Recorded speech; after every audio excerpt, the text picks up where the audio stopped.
Déjà, bienvenue à vous, à l'atelier 14. L'association de temps à autre est ravie de vous accueillir nombreux pour ce débat. Cette association en est à son deuxième débat sur l'école.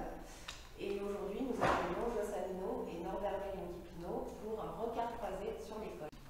Voilà. Merci. Juste avant de vous présenter les deux intervenants, les deux discutants, je vais vous annoncer le déroulé, vous dire à peu près combien de temps vous allez être prisonnier, et puis comment vous serez libéré. Dominique Sénor, je suis membre fondateur de l'association de temps à autre aussi. Cette rencontre, donc, on l'a voulu entre deux professionnels de l'éducation, de l'enseignement, et deux professionnels complémentaires, dont les connaissances respectives c'est l'hypothèse que l'on fait, parce que c'est ce dont on s'est aperçu quand des gens discutent, les connaissances respectives peuvent enrichir la pratique de l'une, la pratique de l'autre, et in fine, puisque ce sont des formateurs et des enseignants, la pratique des enseignants et des futurs enseignants, du premier comme du second degré, de l'enseignement dit général comme de l'enseignement dit professionnel ou technologique. Voilà, c'est ce que l'on a voulu. Donc le déroulé, on aura donc dans un premier temps une question à chacun des acteurs, puis à partir de la lecture d'un court extrait de L'école qui donne des ailes, le livre pour lequel nous accueillons Joss Anino aujourd'hui, la discussion sera lancée entre Joss Anino, Norbert Maillon-Kipino et puis vous qui pourrez intervenir dans la discussion. On répétera 4 fois ce dispositif. Viendra ensuite le temps de la conclusion. Je vous présenterai pour conclure un très court extrait aussi de L'école qui donne des ailes. Et puis avant de nous séparer, Joss a accepté de dédicacer des ouvrages si vous souhaitez en acquérir. Et on prendra un verre en goûtant quelques petites spécialités régionales qu'on tient à votre disposition. Voilà. J'en viens à nos deux discutants. Joss, qui est donc l'auteur de L'école qui donne des ailes, cet récit donnant vie à l'école de nos rêves. Joss est formatrice, pédagogue, c'est une praticienne et une observatrice des situations dans les classes, une accompagnatrice d'équipes pédagogiques ou d'enseignants, qu'ils soient débutants ou expérimentés, dans le premier comme dans le second degré. Joss, dans son travail, elle repère des vérités que j'appellerais moins sensibles.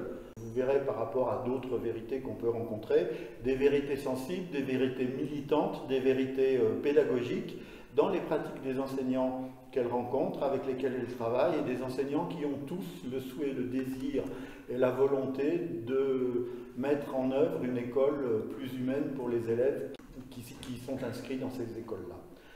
Norbert Maillon-Kipino, lui, universitaire, maître de conférences, habilité à diriger des recherches en psychologie cognitive, plus spécialisé dans l'apprentissage de la lecture chez les enfants, du cours préparatoire au cours moyen, et ses travaux portent également sur le harcèlement scolaire et l'utilisation du numérique à l'école primaire. Il travaille aussi directement en contact avec des praticiens, avec des chefs d'établissement, avec des personnels d'encadrement, que ce soit au niveau des inspections académiques, du rectorat ou des circonscriptions du premier degré. Et lui, donc, du coup, dans son travail, je vais vous parler des recherches, des vérités sensibles qui animent, qui animent le travail de Joss Anino. Forcément, dans son travail, Norbert, lui, repère des vérités scientifiques pour comprendre un peu mieux le fonctionnement du cerveau de chacun, et en particulier des élèves qui l'intéressent. Voilà. Pour entrer, si vous voulez, plus directement maintenant, une question à chacun des acteurs, et je commencerai par Joss, pour préciser la courte présentation que je viens de faire. Et est-ce que tu pourrais nous dire comment tu es arrivé à la rédaction de L'école qui donne des ailes? Qu'est-ce qui t'a conduit à ce parcours, à l'issue de ton parcours professionnel? Qu'est-ce qui t'a donné envie, le souhait, le désir de rédiger cet ouvrage que nous avons là? Alors je pourrais le prendre par plein de bouts pour vous dire pourquoi j'ai écrit ce bouquin, parce qu'en fait, à chaque fois, je change d'orientation, parce qu'il y a plusieurs origines. Alors bien sûr, il y a l'origine professionnelle, j'étais formatrice à l'UFM, l'ESP, l'INSP, enfin bon, ça c'est mon parcours professionnel qui m'a amené à travailler, aller dans les classes, beaucoup dans les classes. voir les jeunes étudiants et les jeunes stagiaires qui débutaient dans le métier. Et j'étais toujours émerveillée de voir l'intelligence avec laquelle beaucoup d'entre eux arrivaient à travailler et à inventer des pratiques qui étaient formidables, quoi. Et je me disais, c'est incroyable, on est un institut universitaire, on est sans cesse en train de dire aux étudiants et aux stagiaires ce qu'ils doivent faire et comment ils doivent le faire, mais à quel moment on s'arrête et on prend le temps de valoriser ce qu'ils font, parce qu'il y a vraiment beaucoup à partager dans ce qu'ils font. Donc voilà, ça c'est une des entrées où je me sentais, en travaillant, j'y arrivais pas, parce que j'étais débordée et tout, mais quand je me suis arrêtée, que j'ai pris ma retraite, je me suis dit, bon, ce serait peut-être le moment de faire un retour aux enseignants et de leur rendre un petit peu tout ce qu'ils ont apporté. Voilà, donc ça c'est une des entrées. D'où les témoignages. Là, c'est tout des récits des classes dans lesquelles je me suis rendue et dont j'ai apprécié le travail des collègues. Mais ça n'aurait pas suffi. L'autre raison qui fait que j'ai écrit ce bouquin, c'est que depuis les années 90, j'ai travaillé avec un psychanalyste qui s'appelait Jacques Lévin, qui était lui-même le disciple de Vallon, et qui a travaillé toute sa carrière à essayer de soutenir les enseignants qui travaillaient à l'école et de soutenir les élèves pour rendre l'école plus humaine, plus juste, plus appropriée. Et il a défendu toute sa vie l'idée d'une école des 4 langages. J'ai mis des années à comprendre ce qu'il voulait dire par l'école des 4 langages. Mais quand j'ai fini par comprendre, je me suis dit, non mais c'est évident, c'est génial, quoi. C'est vraiment cette école-là qu'il faut qu'on arrive à promouvoir, que ce soit dans le premier et le second degré. Une école en capacité d'accueillir tous les publics et de valoriser toutes les intelligences et surtout de travailler sur la relation adulte-enfant, enfant-enfant, de façon à développer des relations apaisées. Et Jacques Lévin, qui a écrit pas mal d'ouvrages par ailleurs, je vous inviterai, si ça vous intéresse, à aller voir, sur la philosophie, sur le soutien des enseignants, sur plein d'autres choses, l'anthropologie des savoirs scolaires, est décédé sans avoir pu écrire ce livre sur l'école des 4 langages. Et avant de mourir, il m'a fait promettre, vous savez ce genre de promesses qu'on fait, et qu'après on se dit, mais pourquoi t'as dit ça? Il m'a fait promettre d'écrire ce livre sur l'école des 4 langages. Il m'a dit, Joss, il n'y a que toi qui peux l'écrire. Alors évidemment, vu le contexte, je n'allais pas lui dire non. J'ai dit oui. Et puis quand il n'a plus été là, je me suis dit, mais pourquoi tu as fait ça? Mais il n'y a que Jacques Lévin qui pouvait écrire un livre sur l'école des 4 langages. J'en suis bien incapable, c'est juste pas possible.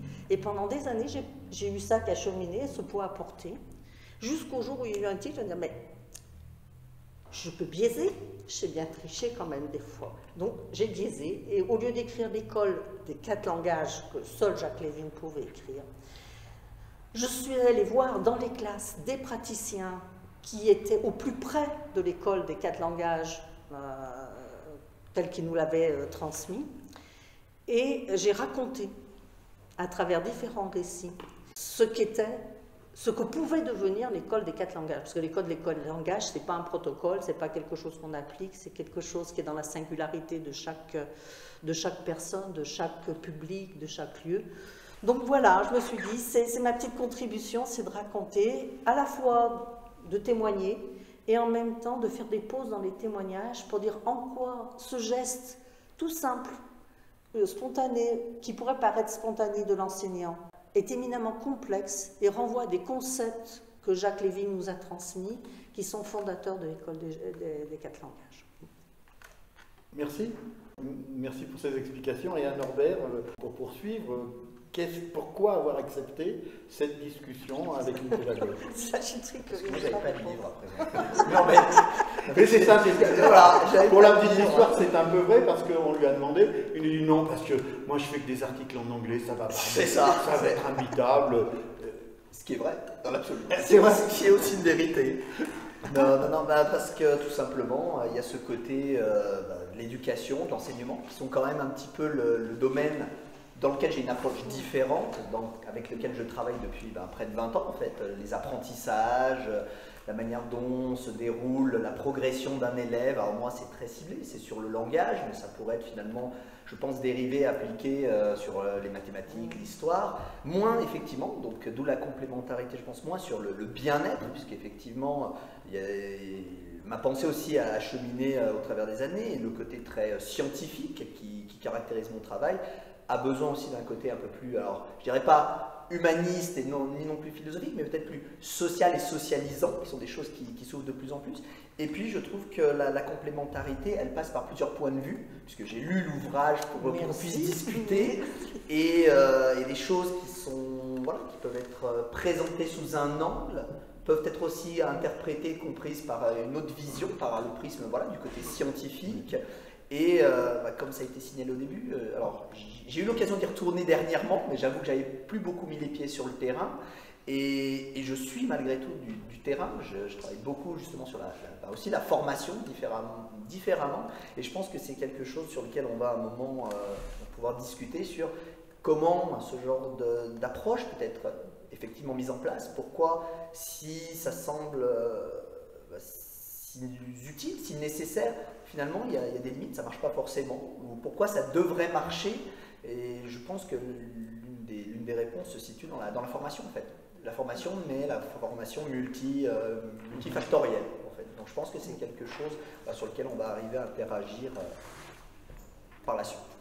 Donc c'est vraiment pour discuter, compléter, puis apporter un autre point de vue. On est vraiment dans l'idée, enfin ce qui a fondé ces rencontres autour de l'éducation, autour des livres sur l'éducation. Merci.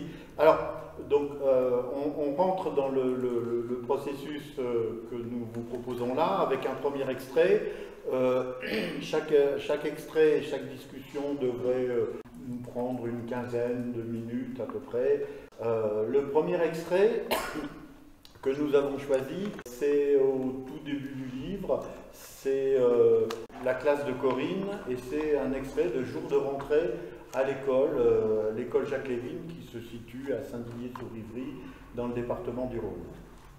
Dans une classe de grande section. Et là, on est dans une classe de grande section. Grande section CP. Donc, il est 11h10, et l'extrait que je vous lis maintenant s'intitule « Faire confiance plutôt que réprimander ». Donc, les enfants, vous ne commencez pas une nouvelle page, vous terminez ce que vous faites et vous me donnez votre petit livre. Les grandes sections là-haut, vous rangez les livres à leur place et vous venez nous rejoindre.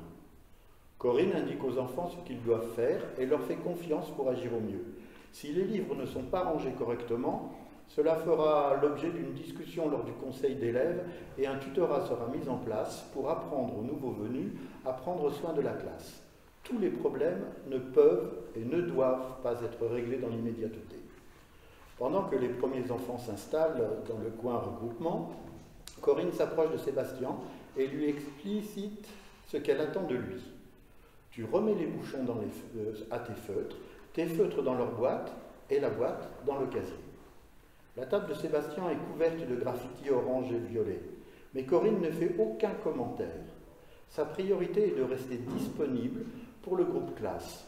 Elle réglera aussi ce problème ultérieurement. Sébastien, tu ranges la boîte de feutre dans le casier. Merci. Encore et toujours, le ton de Corinne est ferme, mais sans colère ni reproche.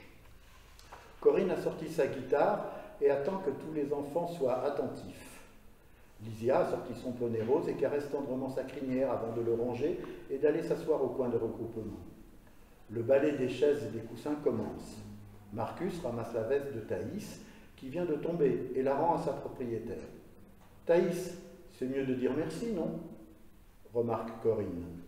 Thaïs semble bien un peu surprise par la demande, mais son merci est franc et sincère. « Axel, Pauline, c'est la 3e fois que je vous le demande. Vous arrêtez de suite et vous descendez. Le ton sans réplique, mais sans menace, produit l'effet voulu et les 2 fillettes obtempèrent. Pierre, Lola, écartez-vous et laissez une place à Axel. Les enfants sont maintenant installés face à Corinne.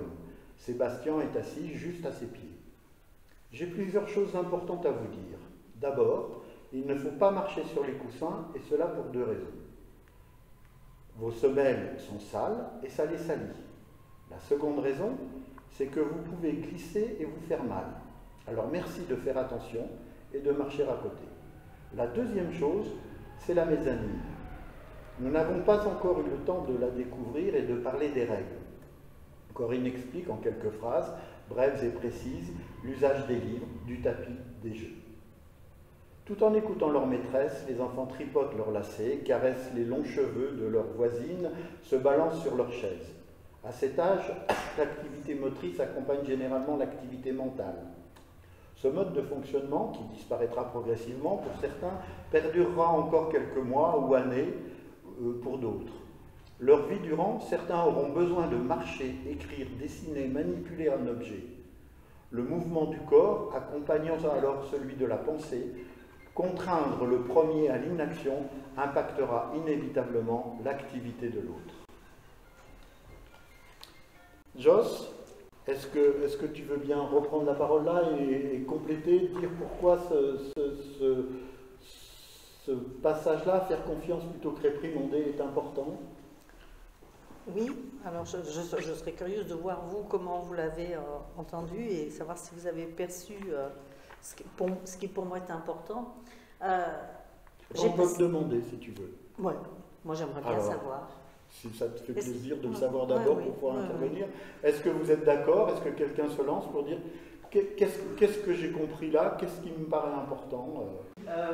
Moi, ce qui me semble important là en tant qu'enseignant, c'est d'arriver en fait à prendre ce recul nécessaire pour toujours avoir la patience de répéter le cadre, de répéter les règles, pour que ces règles et ces cadres et donc du coup cette communauté d'élèves soient encore dans l'apprentissage même à ces moments-là. Et ça finalement c'est quelque chose qui me semble qu'on acquiert avec la pratique aussi de l'enseignant et aussi avec une maturité extérieure au métier d'enseignant aussi. En tous les cas, moi, c'est ce que j'ai pu remarquer dans ma pratique. On arrive petit à petit à simplement dire les choses, fermement, et à répéter les choses sans s'agacer, mais c'est pas inné en fait quand on débute. Mais c'est ce qui crée justement ce sentiment de confiance et de respect mutuel avec les élèves et entre les élèves et entre les élèves et les professeurs. Il y a aussi cette notion un peu de juste milieu. Effectivement, il y a le recul nécessaire pour ne pas se laisser emporter et avoir la patience de répéter. Mais aussi, il faut avoir une forme de fermeté pour se faire respecter des élèves qui peut-être, par exemple, sont un peu mouvementés ou alors sont pas toujours à leur place, entre guillemets. Tout à fait, je vous rejoins dans ce que vous dites. Ce qui est extraordinaire dans l'attitude de Corinne, c'est qu'elle ne fait jamais de reproche aux élèves. Quoi qu'il se passe, elle n'est jamais dans le reproche. Elle est toujours dans rarement l'explication, parce qu'elle n'a pas le temps forcément de tout expliquer, mais elle est toujours dans le cadre. Dans données qui permettent de savoir ce qui est possible, pas possible, permis, pas permis, etc. Et elle ne considère pas qu'il y ait le moindre geste ou la moindre attitude de l'enfant qui ne puisse faire l'objet d'un apprentissage, si on lui dit ce qu'il doit faire. Donc, son quotidien est fait d'autrement que prévu, en permanence, les choses se passent autrement que prévu, et c'est ça la classe. Les élèves sont, si on a 30 élèves, on a 30 personnalités, 30 singularités, ils vont tous forcément, à un moment donné, faire autre chose que l'élève imaginaire qu'on a en tête. C'est juste normal. Et si ça nous agace, c'est là où on perd un peu pied, on va rentrer dans un processus qui va être plus de la demande, du reproche, et ça devient vite compliqué. Si on arrive, et je te rejoins, ça prend du temps pour acquérir cette attitude-là, ça ne se fait pas du jour au lendemain. Si on arrive à avoir cette posture vraiment calme et distanciée pour dire, bon, je n'interprète pas négativement ce que vient de faire l'élève, je ne considère pas que c'est intentionnellement qu'il le fait pour déranger ou pour attaquer le cadre, je considère que c'est à moi de lui dire ce qu'il doit faire. Merci. Norbert? Oui. Quelques réactions par rapport à... Je suis là, j'écoute, on dirait pas comme ça. Alors, moi, j'avais joué la provocatrice. Pour moi, c'est du bon sens. Oui. C'est-à-dire, c'est du bon sens. C'est-à-dire que l'enseignant n'est pas là pour faire l'éducation, il est là pour enseigner, donc il est là pour donner un cadre qui est celui de l'école. Et en plus, je dirais c'est du bon sens. Pour moi, c'est d'une évidence absolue et l'attitude et ce qui est mis en place. Si, et là c'est là pour voir, si on sait comment un enfant se développe en fait. Si on sait qu'à 5 ans, est-ce qu'il a la capacité à véritablement intentionnellement adopter tel comportement? Si l'enseignant sait que c'est un ajout, l'intentionnalité, c'est développé, pas développé, sa posture peut être différente. Est-ce quand on sait que la motricité, le contrôle moteur, les capacités attentionnelles de l'enfant à 5 ans ne sont pas stabilisées, on peut comprendre et s'adapter au fait que l'enfant ait besoin de bouger, etc. Si on sait qu'à 5 ans, effectivement, l'enfant peut écouter et en cours d'acquisition de ce qu'est le bien, le mal, décentré, c'est-à-dire c'est pour moi c'est cool et tout, mais je peux comprendre que je peux embêter les autres. Si on sait que c'est finalement l'attitude, elle est cohérente, elle est logique. Il n'y a pas de, j'allais dire, il n'y a pas de surprise. Par contre, d'un autre côté, dire que tous les problèmes ne peuvent et ne doivent pas être réglés dans l'immédiateté, ben là c'est pareil. On peut avoir deux approches. On peut dire non, il faut laisser le temps que ça marie. L'enfant pense et puis on reviendra. Et puis si on dit mais il a 5 ans, en fait, il n'a pas la capacité à connecter un fait. Si on revient 20 minutes plus tard, ah, t'as pas bien fait, attention, on n'a pas le temps. Mais à quel moment il n'a pas cette capacité-là à connecter les événements? Et du coup, au contraire, quand on regarde un petit peu les courants sociaux, constructivistes, socio-cognitivistes, la plupart se disent, bah non, justement, il faut être capable de donner tout de suite un retour à l'enfant, quel qu'il soit, alors le bien, le mal, là, on n'est pas là-dessus, un retour qui permet tout de suite à l'enfant de lier, d'associer un fait à quelque chose, parce que ça lui permet de construire la pensée, c'est-à-dire à tel événement est associé telle attitude, tel comportement, telle remarque, donc il y a un lien de causalité, de cause à effet. Sauf que ça ne marche pas à tous les âges, et il faut le savoir. Donc là, quand on a un enfant de 4 ans et 5 ans, puis on attend, oui, il va comprendre, il va écouter, mais l'impact que ça peut avoir de connecter à ce qui s'est passé ou l'événement qui a amené à la discussion, en fait, il s'est délité dans le temps, et finalement, l'impact est moindre. Est-ce que ça veut dire, par exemple, que Corinne, pour Sébastien, quand elle lui dit, elle agit sur le fait qu'il faut qu'il range ses feutres, qu'il mette les capuchons sur le feutre, les feutres dans la boîte dans le casier.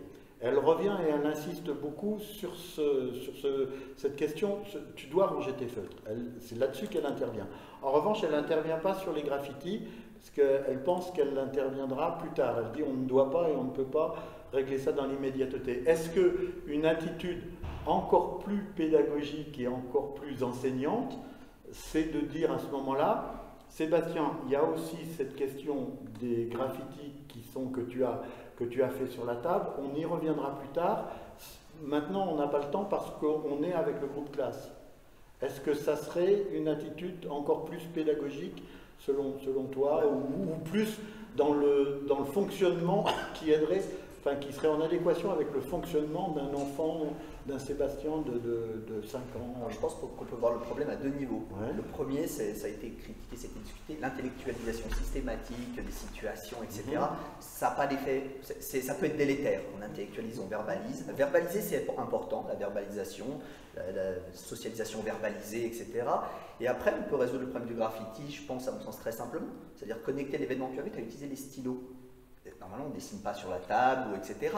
Donc, là, tu as dessiné sur la table, il faudra qu'on nettoie, peut-être plus tard.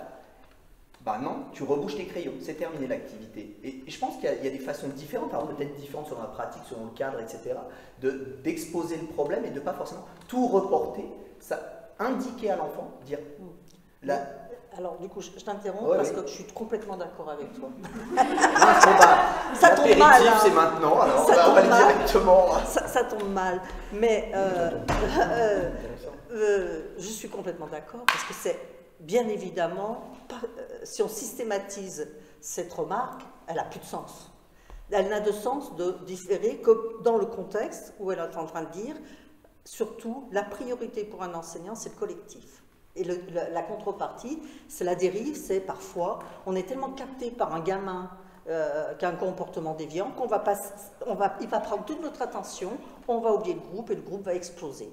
Donc c'est trouver cette juste mesure qui fait qu'on peut être à la fois avec, et là je n'ai pas expliqué, mais c'est un enfant, enfin je l'ai peut-être dit avant, mais c'est un enfant qui a été exclu de toutes les écoles, qui est d'une violence extrême, qui est absolument pas, qui ne se contient absolument pas.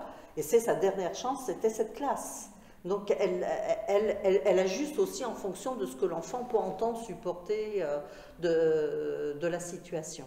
Et bien entendu qu'elle ne va pas revenir, demander aux enfants de 5 ans de réévoquer ce qui s'est passé pour leur expliquer que dans son fonctionnement, elle va mettre en place un tutorat avec des plus grands qui ont ça à faire et qui vont être auprès des plus jeunes au moment où ils rangent pour leur expliquer et faire avec eux. Donc là-dessus, je suis totalement d'accord. Et sur le fait que c'est du bon sens. Mais oui, c'est du bon sens. C'est pourquoi on en est arrivé à une situation où le simple bon sens a quitté les classes, où il faut remettre au cœur de la formation le bon sens. C'est quand même terrible. Moi j'ai une réponse, hein, je pense. On évoquait tout à l'heure, hein. C'est un problème de formation. Oui, on n'a plus de formation. C'est un problème de formation, et puis c'est aussi un problème d'idéalisation de ce que doit être la classe. Wow, je vais aller sur le terrain, je vais avoir des enfants, etc. Et du coup, avec ce que tu disais, j'ai rouvert la page qui m'intéresse moi pour tout à l'heure, et je me dis, si on prend une classe lambda, 25 enfants, dans 25 enfants, il y en a 20% qui ont des troubles des apprentissages, quels qu'ils soient, tout niveau. Il y en a 30 à 40% qui ont des troubles de compréhension. Et puis, je reprends la stat, j'aurais aimé savoir d'où ça vient, parce que moi je suis scientifique, je veux savoir d'où ça vient, voilà. Il y a 20% des enfants seulement qui parlent le même langage. Donc ça veut dire que quand on a fait le compte, finalement, le cas particulier devient mis bout à bout, il devient la norme dans tout ce qu'on... En fait, on a 25 enfants, on a 18 qui ont des profils qu'il faudrait prendre un à un, et puis on a que 7 qui vont suivre le reste. On sait tous qu'on ne peut pas faire école qu'à des cas particuliers. Donc on est obligé de globaliser, ou alors l'idéal, effectivement, c'est une classe de 12, il y a 4 profs, et chacun 3. Et c'est intéressant d'avoir la réflexion, parce qu'on limite, par exemple, la prise en charge, je ne sais pas moi, des enfants en crèche, c'est un adulte pour 6 enfants. Bon, si on commence à se dire il faut faire des mini-groupes, les classes puzzle, les classes anti, c'est ça, ce serait ça l'idéal. Vous avez 25 enfants, divise. Or, ça ne marche pas. Toutes les études ont montré qu'effectivement, des groupes de 9-12 enfants, ça n'avait pas de bénéfice. Alors là, je ne suis plus en grande section, je suis déjà dans les apprentissages CE1, CE2. Ça n'a pas un réel bénéfice, parce que le problème, il n'est pas uniquement de découper, de morceler. Parce qu'effectivement, et on y reviendra, je pense aussi plus tard, le principe de coopération, de collaboration et de coordination des actions des enfants dans une classe, quand on fait des groupes de 3, du coup, ça perd son sens et ça ne fait pas cette activité d'émulation et un petit peu de locomotive. Donc, ok, il ne faut pas, cet enfant arrive dans une classe où il est un peu particulier, il faut prendre en considération. Et ça, c'est un peu la pédagogie idéaliste où on a en fait l'individualisation et l'individuation de l'individu, et ça a donné après tout ces trucs de style cognitif, d'apprentissage, etc., où on pourrait discuter des fondements. André de Peretti, en son temps, avait démontré que les classes à petit effectif présentaient même le danger de stigmatiser les élèves les plus en difficulté. Donc, à la grande époque où on évoquait... Bon, mais c'est pareil, je comprends très bien que quand on dit ça de ma place là, et que des enseignants sont là avec 25 ou 30 gamins dans la classe, ils disent « Putain, ferme ta gueule, quoi ». Et puis de Peretti, je ne le connais pas, il est mort maintenant, et voilà, quoi. Je suis désolée, du coup, je n'ai pas du tout raccroché sur ce que tu viens de dire, non, parce que j'étais... non, alors, c'est juste, je suis pas enseignante, je suis psychologue dans une école, je suis psychologue clinicienne dans une école, donc pas psychologue scolaire. Et je revenais sur le cadre, parce que c'est un mot qui a beaucoup de là, à mon avis, il est essentiel et nécessaire, pas suffisant, mais quand même très important. Et en fait, je trouve que, en tout cas quand on travaille avec les enseignants et qu'on remet la focale sur ce cadre, à mon sens, c'est une petite envie personnelle théorique, il revêt en gros 3 axes. Je pine du chef pour ce que disait Norbert, parce qu'effectivement en tant que psychologue, je me dis qu'effectivement la base quand même d'un enseignant, c'est de connaître effectivement le développement de l'enfant pour pouvoir ajuster ses réponses et ses comportements. Alors après, ça peut être difficile dans des carrières, on change beaucoup de niveau, enfin bon, bref, c'est pas évident. Donc il y a ça. Il y a l'aspect effectivement pédagogique. Et il y a quelque chose qui n'était pas politiquement correct, mais effectivement c'est ce côté intuitif, du bon sens, on peut dire ça comme ça, et que il me semble que quand l'enseignant s'empare de ça, à la fois il a tellement ancré en lui ces éléments-là qu'il peut s'en émanciper, et après ce cadre, effectivement, il s'ajuste aussi au groupe, à l'enfant, etc. Donc suis désolée, ça fait un décalage dans la discussion parce que. Mais voilà, et du coup, je trouve que c'est aussi c'est important de dire à l'enseignant, mais écoute, effectivement, fais ce travail de définition de ton propre cadre, déjà tellement intégré qu'il puisse être en expansion, en adaptation avec l'enfant, et aussi de s'émanciper à certains moments de certaines injonctions pédales ou développementales ou intuitives, pour le coup. Mais chez Corinne, par exemple, enfin, déjà au niveau de l'effectif, c'est un effectif normal, c'est une classe d'une section, il y a 24 gamins. Dans la classe de cycle 3, CM1, CM2, ils sont 29. Donc c'est des effectifs absolument normaux dans l'école Jacques Lévin. Et toutes les classes fonctionnent sur le principe de l'école des 4 langages. Et ça fait 30 ans que ça fonctionne comme ça. Les enfants vont au collège et on a les mêmes résultats. C'est des enfants lambda, tout. Vraiment, ce n'est pas une école spécialement privilégiée, même si elle est à la campagne, il y a tous les enfants. Donc, ça veut dire qu'il y a quand même des effets sur... il y a un effet sur le cadre, effectivement, qui est mis en place, mais le cadre, c'est quelque chose qui a été vraiment pensé par l'équipe. Il y a une cohérence au niveau de ce cadre qui est, que les enfants vont vivre de la petite section jusqu'au CM2, ils vont avoir un cadre commun. Et ça fait partie de la formation. Et quand on parle d'intuition, chez Corinne ou chez ces enseignants qui ont une formation à l'école, entre autres eux, à l'école des 4 langages, et d'autres formations, ils n'ont pas que cette formation-là, heureusement, ils ont eu bien d'autres formations, c'est pas intuitif du tout, tout est pensé. Derrière, il y a des concepts, elle sait pourquoi elle fait les choses, il y a des concepts sur le développement de l'enfant, elle connaît le développement de l'enfant, mais il y a aussi d'autres concepts derrière qui sont sur des principes éthiques, et sur d'autres concepts que, bon, je ne veux pas développer ici, que nous on appelle l'écoute tripolaire et qui est au cœur de toutes les prises de décision, qui aident à donner l'impression qu'on est intuitif. On va laisser la classe de Corinne, on rentre dans la classe de Paul, et Lila nous lit un extrait donc, de la classe de Paul, Apprendre à lire le monde avec Dragon, faire alliance face à l'autrement que prévu. Merci. Zoé, tu es avec nous? Bien. Alors maintenant, si nous parlions du film Dragon. Il est 13h30 et malgré la fatigue qui s'abat toujours sur les enfants au début d'après-midi, les épaules se redressent. Le sourire aux lèvres, les enfants s'adressent des regards complices et les chuchotis-chuchotas montent en volume. Je suis curieux de découvrir vos productions, dit le maître. Tout le monde a son affiche? Paul, le maître de la classe, perçoit une légère agitation au sein du groupe. Levez la main ceux qui n'ont pas rapporté d'affiche sur leur moment préféré du film Dragon. 2 élèves lèvent piteusement la main en regardant désespérément leurs camarades sortir leur réalisation. Mathis et Xavier, voulez-vous nous dire ce qui fait que vous n'avez pas fait vos devoirs? La question du maître est une invitation, pas un reproche. C'est malgré tout, avec dépit, que Xavier explique. C'est à cause de mon grand frère, il avait son spectacle de danse hier au soir, et quand on est rentré, c'était trop tard. Il a fallu manger et aller se coucher. Mes parents n'ont pas voulu que je fasse mon affiche. Moi, dit Mathis, j'ai fait un super dessin du moment où Harold s'envole sur le dos de Croque-Mou, mais on s'est disputé avec ma petite sœur et elle l'a déchiré. La colère perce encore dans sa voix. Eh oui, dit le maître, c'est ça la vie. Les choses ne se passent pas toujours comme prévu, et c'est parfois exaspérant. Bon, pour l'occasion, vous serez notre jury. C'est vous qui aurez la responsabilité de désigner les 3 meilleures affiches qui seront exposées dans le hall de l'école. Mathis et Xavier se regardent, déjà complices, et leurs yeux pétillent à nouveau. Merci. Norbert, tout de suite, quelle place la neuroscience elle accorde à la confiance dans la classe?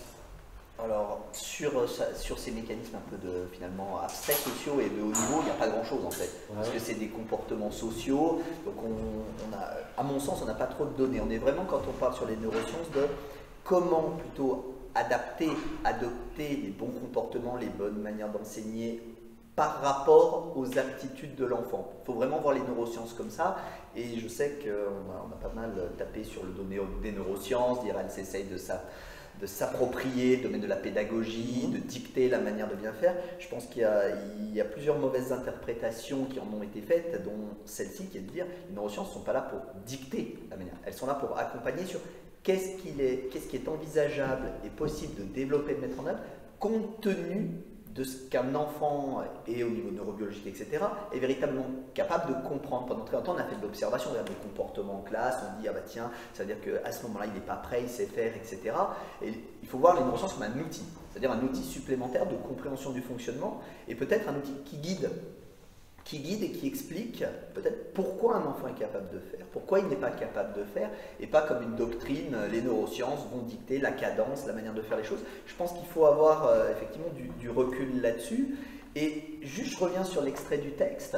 Si je voulais me poser un peu en avocat du diable, je dirais, bon, on voit la finalité de la question. Qui n'a pas fait, etc. C'est pour remettre les deux enfants dans le centre de l'action, etc. Dans le jeu, pour qu'ils ne se sentent pas exclus, ou qu'au contraire, ils ne culpabilisent pas. Et puis là, vous auriez des psychologues sociaux qui seraient là, et vous diraient, oui, mais alors là, ce n'est pas forcément la meilleure attitude, parce que c'est très stigmatisant malgré tout. C'est-à-dire que vous forcez des enfants à s'identifier dans un groupe, donc à s'extraire de celui-ci, à être vus. Bon, ben, toutes les raisons sont bonnes, on a tous entendu, hein, mon chat a fait pipi sur la coquille, j'ai une panne d'électricité, etc. Toutes les excuses sont entendables, mais finalement, d'une certaine manière, dans l'approche, ça peut être mal perçu. Et pour peu que vous tombiez sur un enfant qui est porteur de troubles, et, ben, alors là, c'est le bouquet final, c'est-à-dire que tu es connu, identifié, tu sais que, et en plus tu dois t'identifier et te montrer aux autres, quand bien même derrière, on essaye d'adoucir le trait pour le remettre dans le... Vous voyez, on peut l'interpréter différemment. C'est pour ça que mon regard, j'avais dit, je donnerai un regard différent, à la lumière d'autres courants et d'autres approches, c'est peut-être pas la meilleure, finalement. Peut-être que le travail de l'institut, et là, je ne suis pas institut, je n'ai pas la formation d'institut, je ne sais pas, ça aurait été de faire le tour, d'avoir l'œil pour qui a bien fait, etc. Et puis d'aller derrière, j'ai vu que tu n'avais pas fait. Et puis voilà, et on en reste là, éventuellement, ou au contraire, on dit, bon, pour celles et ceux qui n'ont pas pu faire pour une raison, ben, on va leur donner une nouvelle mission, et pas forcément de s'identifier. Vous voyez, c'est vraiment le changement de perception de la chose, et ça, je trouve, c'est important. Je ne dis pas que c'est pas mauvaise technique, je dis juste qu'on peut l'appréhender différemment. Donc j'ai digressé sur les neurosciences, parce que j'avais cette phrase, et je l'ai vue, je dis, moi, j'ai pas le même sentiment par rapport à ça. D'accord. Moi, ce que je dirais, c'est que dans cette situation, l'enseignant, ce qui est derrière, c'est sa conception du groupe et de la classe. J'entends bien cette conception qu'on peut avoir. Moi, je ne suis pas dans la théorie, je suis très pragmatique. Je suis dans qu'est-ce qui se passe dans cette classe-là, qu'est-ce qui marche et quel effet ça produit. Cet enseignant, alors c'est un enseignant, pour remettre par rapport à l'école des 4 langages, qui n'est pas du tout formé à l'école des 4 langages, qui a une formation totalement différente, mais qui en arrive finalement aux mêmes conclusions. L'idée, c'est de faire groupe. C'est d'abord considérer que ce qui est premier, c'est d'amener les enfants à faire groupe, à développer le sentiment d'appartenance à un groupe et d'accepter au sein de ce groupe d'être un interlocuteur valable pour les autres, bien entendu, mais surtout de toujours être en lien et de savoir qu'on n'est pas sur une démarche individualiste, mais sur une démarche collective où c'est ensemble. L'idée de ensemble, on va pouvoir faire quelque chose qui sera mieux que ce qu'on aurait fait chacun dans notre coin. Pour moi, si l'enseignant était passé auprès de chacun pour voir, il aurait été plus dans une démarche individualiste. Là, et je dis pareil, hein, on peut faire ce choix, ça peut être le plus important. Là, son choix, c'est comment ces enfants il y a forcément se sentir en marge, il y en a forcément qui se sentent en marge, on peut les rallier au groupe et faire qu'ils gardent leur place dans le groupe et une place positive, constructive par rapport aux autres. Et là, ce que ça a donné, pour d'autres, peut-être qu'il l'aurait fait différemment s'il avait su une histoire différente d'un gamin qui avait des troubles ou une histoire différente. Je pense qu'ils connaissent ces gamins, on peut faire confiance aux enseignants sur la connaissance qu'ils ont de leurs élèves et de savoir comment intervenir. L'intervention qu'il a eue ce jour-là auprès de ces enfants-là a eu pour effet que tout le monde a travaillé ensemble et qu'au bout du compte, ils ont fait un super boulot, ils ont fait œuvre commune. Voilà, c'est tout. Mais je ne vais pas au-delà de cette situation-là dans cette classe-là. Il y avait une demande de parole. Vas-y, je te laisse là. Non, mais en fait, des fois, il y a des enfants qui ne veulent pas faire groupe. Oui. Et donc, du coup, qui se marginalisent par rapport au groupe. Et du coup, des fois, pour eux, je pense que c'est une solution d'en rajouter, en fait, aussi, si on les stigmatise. Donc, oui. Ça peut être aussi compliqué, je pense. C'est jamais facile et c'est pour ça que ça demande, je pense qu'il faut aussi une formation à comment on fait. Ça ne s'invente pas et ça ne se fait pas tout seul de faire groupe.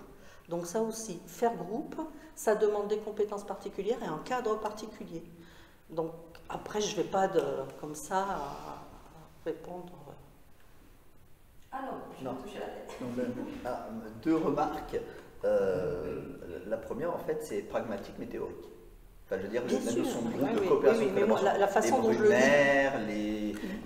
On peut prendre des Bandura, on peut prendre tous les grands auteurs de social. L'idée de coopération, de coordination, collaboration, faire groupe, mais favoriser aussi l'autonomie de l'individu dans le groupe, finalement c'est aussi théorique. Et je rebondis sur, mais après je suis pragmatique, je regarde, oui, pragmatique, mais je dirais pragmatique quand on a eu la bonne formation à ce que ça implique, toujours, je reste sur la théorie et sur la manière de le mettre en œuvre. C'est-à-dire qu'effectivement, on a tous envie que les enfants coopèrent, collaborent, soient tous contents de faire la même activité. Il y en a qui refusent ce processus. Et là, donc là, c'est une approche, c'est ce cas-là. On ne cherche pas des règles générales, mais j'aurai l'occasion d'en revenir. Finalement, on ne cherche pas de règles générales, on s'adapte. Donc ça revient sur l'intuition aussi. Il y a quand même un mécanisme fin, plus subtil d'analyse d'une scène. Et puis finalement, quand on développe l'école des 4 langages, c'est quand même qu'on a une aspiration pseudo-généralisante quand même de comment, en prenant chaque individu différemment, on peut l'appliquer à un plus grand groupe aussi quand même, mine de rien. Donc c'est pas que d'individuation, c'est aussi de grouper un traitement plus généralisé. Mais je pense qu'on aura l'occasion d'en reparler dès le troisième extrait. Mais avant d'y venir, qu'est-ce que ça aurait changé? Qu'est-ce que ça changerait si Paul, il avait alors anticipé encore plus et il avait donné comme rôle à ces deux élèves-là ou à deux autres d'être, de tenir le rôle qu'il leur fait tenir après coup, après ce qui ressemble à être une adaptation, quoi. Vous allez être pas nos juges, vous allez nous aider. Qu'est-ce que ça change si, avant de donner le travail sur les affiches, il dit, tiens, il y aura 2 ou 3 élèves ou un groupe de 4 qui tiendra ce rôle. Peut-être que les élèves qui auraient eu le rôle, ils auraient aussi fait leurs affiches. Et qu'il y aurait quand même eu deux élèves qui n'auraient pas fait leurs affiches et qui se retrouveraient dans la situation d'être, je ne sais plus comment s'appellent les gamins, Xavier et je sais plus qui. Xavier et Mathis.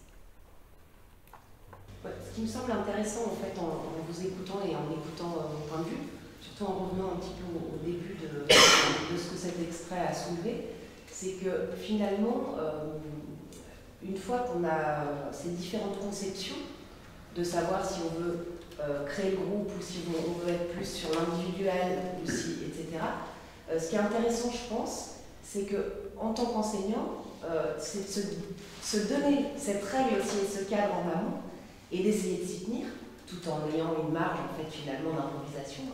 Mais finalement, c'est ça qui va permettre justement aussi de créer ce cadre en fait et d'essayer aussi des choses, parce qu'on a besoin d'essayer aussi en tant qu'enseignant. Et si on est vraiment en confiance avec ses élèves, et tout dépend de l'âge des élèves, on peut aussi jouer peut-être le jeu, je pose des questions, de dire écoutez, aujourd'hui, on va jouer du collectif, de prévenir les élèves aussi. Aujourd'hui, on va jouer plus de l'individu. Pourquoi pas? Je ne sais pas. C'est une question à se poser. Peut-être pas tout le temps, peut-être pas changer tout le temps, peut-être pas dire tout le temps tout, mais ça peut être, je pense, assez intéressant aussi à essayer à... Bien sûr, mais je pense que ce qui serait terrible, c'est d'être toujours dans le collectif ou toujours dans l'individualisme. C'est là la compétence de l'enseignant, de savoir discerner en fonction de la situation des élèves, de ce qui est en train de se passer, de l'événement, d'être capable de dire dans ce moment-là, j'ai un cadre qui est très précis, voilà, je suis très au clair avec mon cadre, je peux prendre des initiatives, je peux faire autrement que d'habitude, je peux jouer la carte de l'individuel, jouer la carte du collectif, jouer la carte de la coopération, jouer la carte de la prescription. C'est ça la compétence de l'enseignant. Mais ce qui fait qu'il va choisir une carte ou l'autre, je pense profondément, c'est qu'il est en confiance, mais s'il est en confiance, c'est qu'il ne vit pas les autrement comme prévu. C'est encore un autrement que prévu. Il ne vit pas les autrement que prévu comme des menaces, comme des attaques. Et ça, encore une fois, c'est une question de posture. Et je pense qu'il y a beaucoup de choses, on sera d'accord, hein, sur les formations, les connaissances qui aident à prendre des décisions. Mais une fois qu'on a ces connaissances, il y a aussi la posture intérieure. Et qu'est-ce qui fait qu'on est dans cette posture-là? Ça aussi, ça se travaille. Et j'ai moi le sentiment que les enseignants, parce qu'ils ne sont pas tous formés des 4 langages, qui ont fait ce travail intérieur pour être au clair avec eux-mêmes sur ce qu'ils veulent, ils y arrivent beaucoup mieux à jongler avec les différentes connaissances et les différents apports pour prendre les décisions au moment. Rajouterais juste quelque chose qui a été dit tout à l'heure quand tu parlais, c'est que moi je trouve qu'il y a toujours un côté un peu utopiste de certaines choses, dire l'enseignant connaît ses élèves. Oui, alors il est censé le connaître, je suis d'accord, il est censé savoir quel est le meilleur moment pour le mettre dans une activité, savoir s'il est dans le groupe, etc. Je suis d'accord. Et d'un autre côté, en fait, on est finalement formateur de manière probablement différente. Je vois le terrain, je vois les enseignants, et je me rends compte qu'en fait, ils connaissent, c'est-à-dire ils connaissent l'identité, son comportement, son caractère, etc. Mais quand ils sont confrontés à des profils, souvent, ils n'ont pas cette connaissance, c'est-à-dire effectivement comment on se comporte, on en parlait à midi justement, comment on se comporte avec un enfant qui a un trouble de l'hyperactivité. Bon bah oui, il est agité, oui. Moi je suis un peu triste parce que j'entends encore les poncifs un petit peu de gens, oh mais de toute façon il n'a pas envie d'apprendre, il n'est jamais motivé, il n'arrive pas, il ne veut pas faire d'efforts. Oui, alors vous le connaissez sous cet aspect-là, mais si je vous dis que de par son comportement, ou si vous avez la formation, cette petite expérience de voir, en fait, ça c'est typique d'un enfant X, Y, Z, je sais pas moi, un dyslexique, un dyspraxique, un HPI, etc. Ça explique beaucoup de choses et peut-être que mon regard, mon approche, la manière dont je vais le socialiser dans le groupe, la manière dont je vais l'individualiser dans les activités, va peut-être être différente. Et moi, j'ai souvent le sentiment qu'il y a un peu ce côté utopiste de penser que l'enseignant, il maîtrise toutes ces facettes-là. Et je trouve, moi, souvent, c'est mon point de vue, souvent plus démuni qu'être capable d'avoir la bonne réaction. Et là, c'est pour ça que je trouve ça joli que, effectivement, je relisais la phrase, je relis en même chose, quelque chose en parallèle en même temps. Mathis et Xavier se regardent déjà complices et leurs yeux pétillent. C'est utopiste parce que moi j'ai vu des enfants, on leur dit qui n'a pas fait ses bancs, qui n'a pas fait. Non, mais j'aime bien le côté. Je suis d'accord avec toi sur le principe parce que toi tu généralises au niveau des enseignants. Et si tu me demandes de généraliser, je vais te rejoindre dans ce que tu dis. Moi je ne généralise pas. Ce que je raconte là, c'est ce que j'ai vu. C'est la réalité. Et quand je dis qu'il est capable d'adapter, qu'il connaît son public, je parle de Paul, je ne parle pas des enseignants en général. Parce que je te rejoins complètement. Il y a combien d'enseignants en France? Ça fait beaucoup s'il y a. Le problème, c'est qu'il y a des enseignants qui sont dans une hyper-compétence et on ne va pas voir de ce côté-là. Et déjà, moi, si tu veux, c'est mon parti pris, donc tu vois bien qu'on est sur 2 approches et c'est en ça que c'est complémentaire. Moi, je dis, mais il y a des enseignants qui sont formés. Et quand ils sont formés, voilà ce que ça donne et voilà ce qu'ils arrivent à faire. La formation, c'est quand même surtout sur le terrain, non? Ces enseignants-là, c'est pas sur le terrain. Non, ils sont vraiment ils ont des formations différentes, mais ils se sont formés. Et souvent, ils ont pris sur leur temps personnel, ils ont fait des études, ou ils ont été dans des associations, ils ont fait des démarches différentes, mais tous ont une formation, c'est pas juste empirique. Oui. Imaginons que l'un de ces 2 enfants ait répondu, parce que là c'est facile, je veux dire, ça se voit que les enfants sont impliqués dans le devoir, ils sont intéressés. Si l'un de ces 2 enfants, et je ne fais aucune référence à des membres de ma famille, mais je pourrais dire, je n'ai pas fait parce que je n'avais pas. Du coup, quelle serait la réponse? Une réponse Il faudrait demander à Paul ce qu'il aurait répondu. Maintenant, nous, on peut imaginer, ça ne nous empêche pas, nous, d'imaginer quelle autre réponse on peut faire par rapport à notre cadre éthique.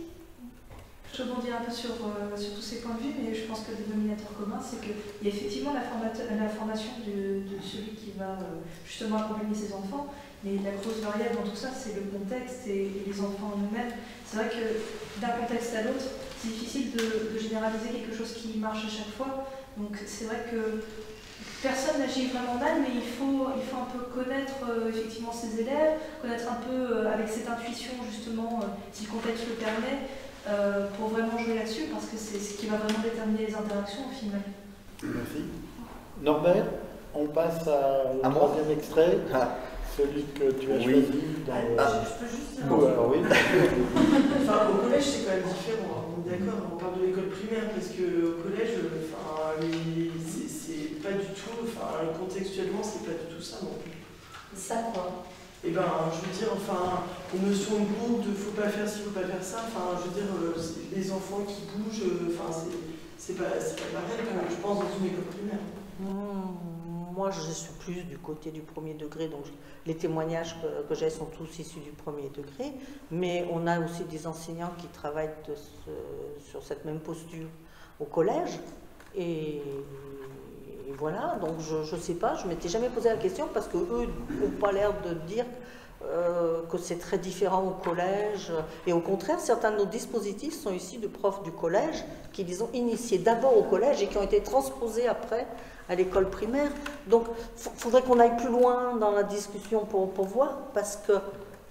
On y reviendra peut-être à partir de l'extrait numéro 4, sur la classe d'Ataï. Ah, oui, d'accord. Parce que c'est aussi quelque chose qui a été demandé et souhaité dans le second degré.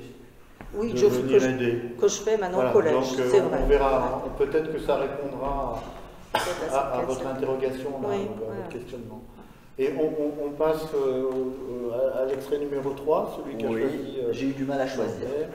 J'avoue que j'ai eu du mal à choisir l'extrait. J'ai presque envie de faire 3 petits morceaux. Ils ne sont pas vraiment déconnectés. Non, mais c'est l'autrement que prévu à sa place. Ouais, et tant mieux, parce que là, il n'y a pas le choix. Et l'autrement que prévu, si j'ai bien compris, n'est pas forcément une agression. Exactement. Ça invite à la créativité. Et ça pose question. Ça amène la question, c'est pour ça. Voilà. Donc je vous lis ce que j'ai choisi. Alors moi je me suis concentré, j'avoue, sur la lecture de l'ouvrage, j'ai lu, puis j'ai surtout lu la deuxième partie. C'est super. Je lis l'introduction du deuxième chapitre. Jacques Lévin, qui travaille en étroite collaboration avec des enseignants dans le cadre des groupes de soutien au soutien, constate que le problème de l'école réside dans le fait qu'elle ne s'adresse qu'à 20% des enfants qui parlent le même langage qu'elle, à savoir le langage oral abstrait. Rappelez-vous, la fin, juste la fin, le langage oral abstrait. L'étayage théorique. En 1946, Henri Vallon déclarait déjà « L'école doit utiliser l'enfant tout entier, ne plus amputer de ses bras et de ses jambes, soi-disant au profit du seul cerveau qui pense ». À la suite de Jean Piaget, les psychologues ont développé l'idée que l'intelligence est un processus, un échange constant entre un être sensible et pensant qui interagit constamment avec son milieu. Les neurosciences nous permettent de mieux connaître le fonctionnement du cerveau et des facteurs de réussite, mais personne ne peut nier l'importance fondamentale de l'environnement, des émotions et du plaisir pour apprendre à l'école. J'ai presque fini. Et là, je lis très rapidement, puisque sur les intelligences, les 4 intelligences, l'intelligence de la compréhension des situations, description, elle passe d'abord par l'accès à la fonction symbolique. Bien. Je vais un petit peu plus loin, c'est où? C'est dans le descriptif. Elle permet à l'enfant, compréhension des situations, d'utiliser le langage pour comprendre, d'explorer et comprendre les situations abstraites et le monde matériel, de penser, anticiper, verbaliser et résoudre les problèmes, de se situer dans l'espace et dans le temps, de s'inscrire dans une culture. Voilà. J'ai lu les 3 extraits qui m'intéressaient, et je vais vous dire pourquoi je les ai choisis en particulier. La première, le premier choix, c'est à savoir le langage oral abstrait. Bon, je réfléchis 30 secondes et je me dis, le langage oral abstrait, ça veut dire quoi? Ça veut dire pour l'enfant être capable d'utiliser l'abstraction, donc faire référence à des choses qui ne sont pas présentes dans l'environnement, la définition classique, donc se séparer de la concrétude, donc de faire référence à quelque chose que l'on voit, que l'on sent, que l'on perçoit, ou est-ce que c'est une mauvaise interprétation de ce qu'est le langage, qui en soi est une forme abstraite, c'est symbolique, et qu'apparemment il n'y a que 20% qui y arrivent. Or, je vais un peu plus loin, je vais au 3e extrait, l'idée quand même c'est de se baser sur l'accès à la fonction symbolique. Donc il n'y a que 20%, si je raisonne très bêtement, très linéairement, il n'y a que 20% des enfants qui vont y arriver, puisque l'accès à la fonction symbolique, elle passe par la pensée, la construction de la pensée, l'abstraction et l'utilisation d'un système comme le langage. Et je reviens sur ma page, et je me dis, l'intelligence est un processus. Non, l'intelligence est une faculté qui est sous-tendue par des processus. Donc, on a toute une faculté intellectuelle, tout. C'est le propre de l'homme, on l'a. Maintenant, une part est déterminée par la génétique, par l'être humain, et puis il y a effectivement, et c'est là que je reviens parce que c'est intéressant, c'est la fin, oui, l'environnement conditionne les 50% qui suivent. La place fondamentale de l'environnement. Donc en fait, rien n'est joué avant, tout peut se construire par l'environnement. Et je finis la phrase parce que c'est un peu déconnecté, mais parce qu'il y a une finalité là-dedans. fondamentale de l'environnement, des émotions et du plaisir pour apprendre à l'école. Et là, moi, en tant que cognitiviste pur et dur, je dirais oui, juste quand on suscite l'intérêt et qu'on implique l'enfant dans les activités, ça fonctionne aussi bien en fait. Si on trouve le point d'intérêt, si on suscite la motivation, ça marche. Et je dirais, pourquoi je dirais ça? Parce qu'en fait, ce sera ma critique, parce qu'en fait, si ça avait tenu qu'à moi, j'aurais lu les 4 bulles, et je ne l'ai pas fait, parce que ce qui m'a un peu interpellé dans ce qui est dit, c'est qu'il y a des choses un peu trop abstraites, à mon sens, un peu trop conceptuelles, alors qu'on est là, on dit, ouais, sur le terrain, on va voir, etc.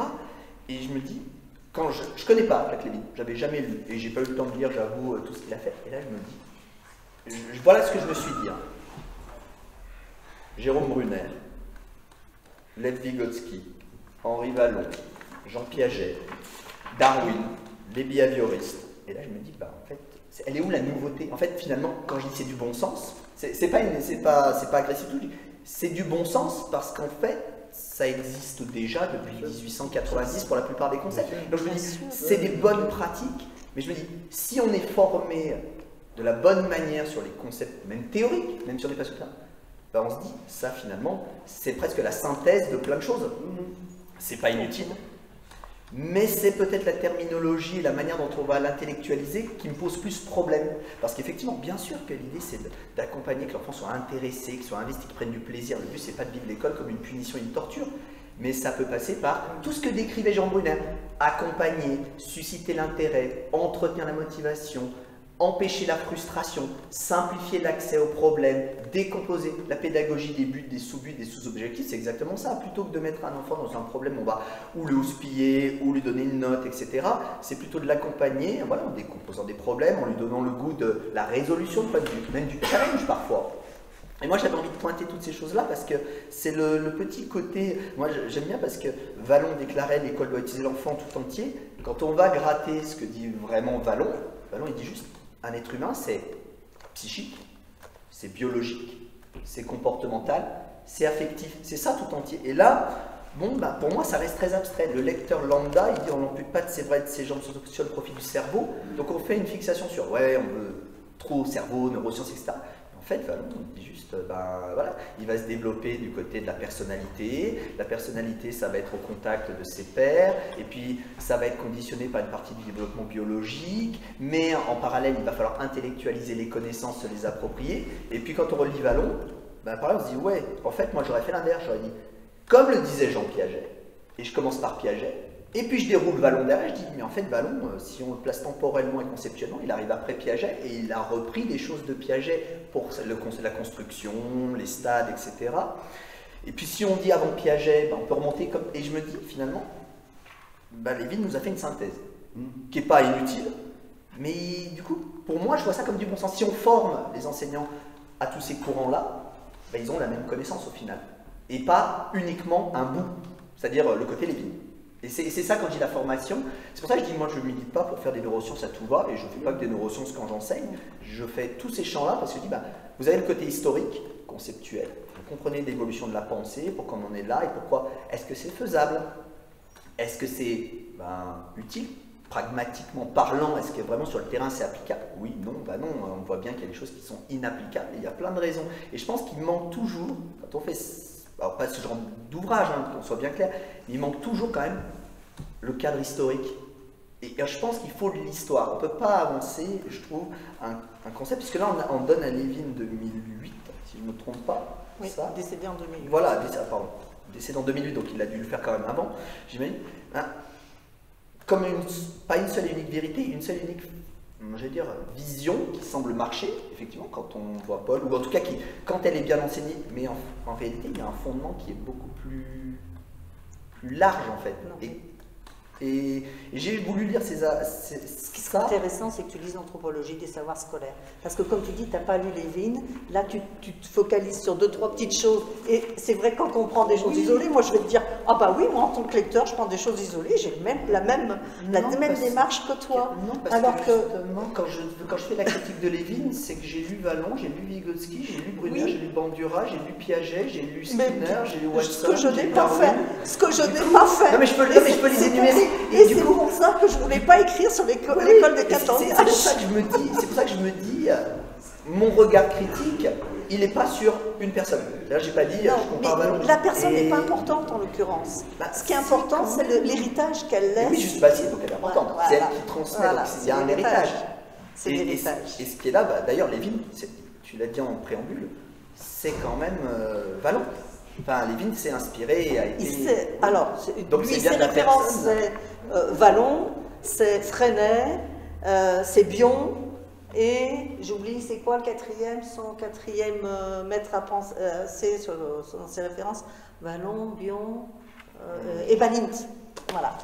Voilà, il se réfère lui-même comme héritier de ces personnes-là. Mais c'est sûr que ça remonte à la nuit des temps. Hein.